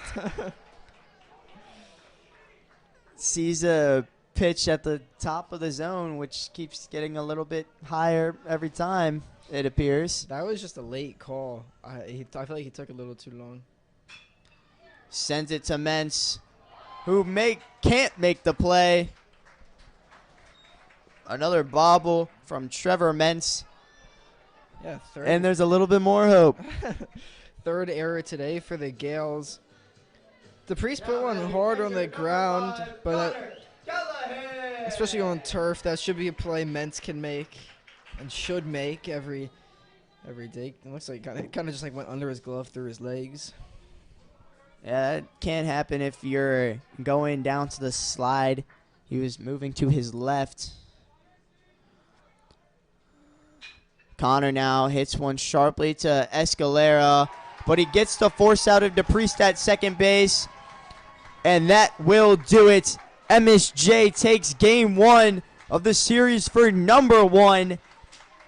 9-3 here at Carlo Crispino Stadium, a game that took 2 hours and 28 minutes. It was the crooked number 7 in the top of the 5th inning where the Gales batted around and never looked back. Oh, and it was a tough game for the Cardinals, but what do you think they need to adjust heading into the Wednesday and Friday game of this series if they want to take the number 1 spot in the conference? It was a tough game, Caleb. Nothing really went the way they wanted and even expected, I would say. I think you just got to do the little things right. I think there was just an inning, obviously, where their game got out of hand. The Cardinals could not find a way to stop MSJ. And when you play a good team like the Gales, like MSJ, you have to find ways to limit the damage. You have to find ways to control the game, and Calvert Hall could not find that. They'll look to find that Wednesday and Friday. There's a reason it's a 3-game series. You have one off game. You can win the next 2, but it's going to be an uphill battle for the Cardinals to get this number 1 seed. Yeah, they also need a little bit more help now that the series sweep is out of the picture. They need a couple of games help from John Carroll in order to secure the number 1 seed. Cardinals lose a tough one here, but it was a pleasure to call it with Owen Cox. As always, my name is Caleb Stein. Thank you for Mr. Travers for being on the camera, and we will see you guys Friday night. It is senior night at 6 p.m. here at Carlo Crispino Stadium. But until then, thank you guys for watching and have a great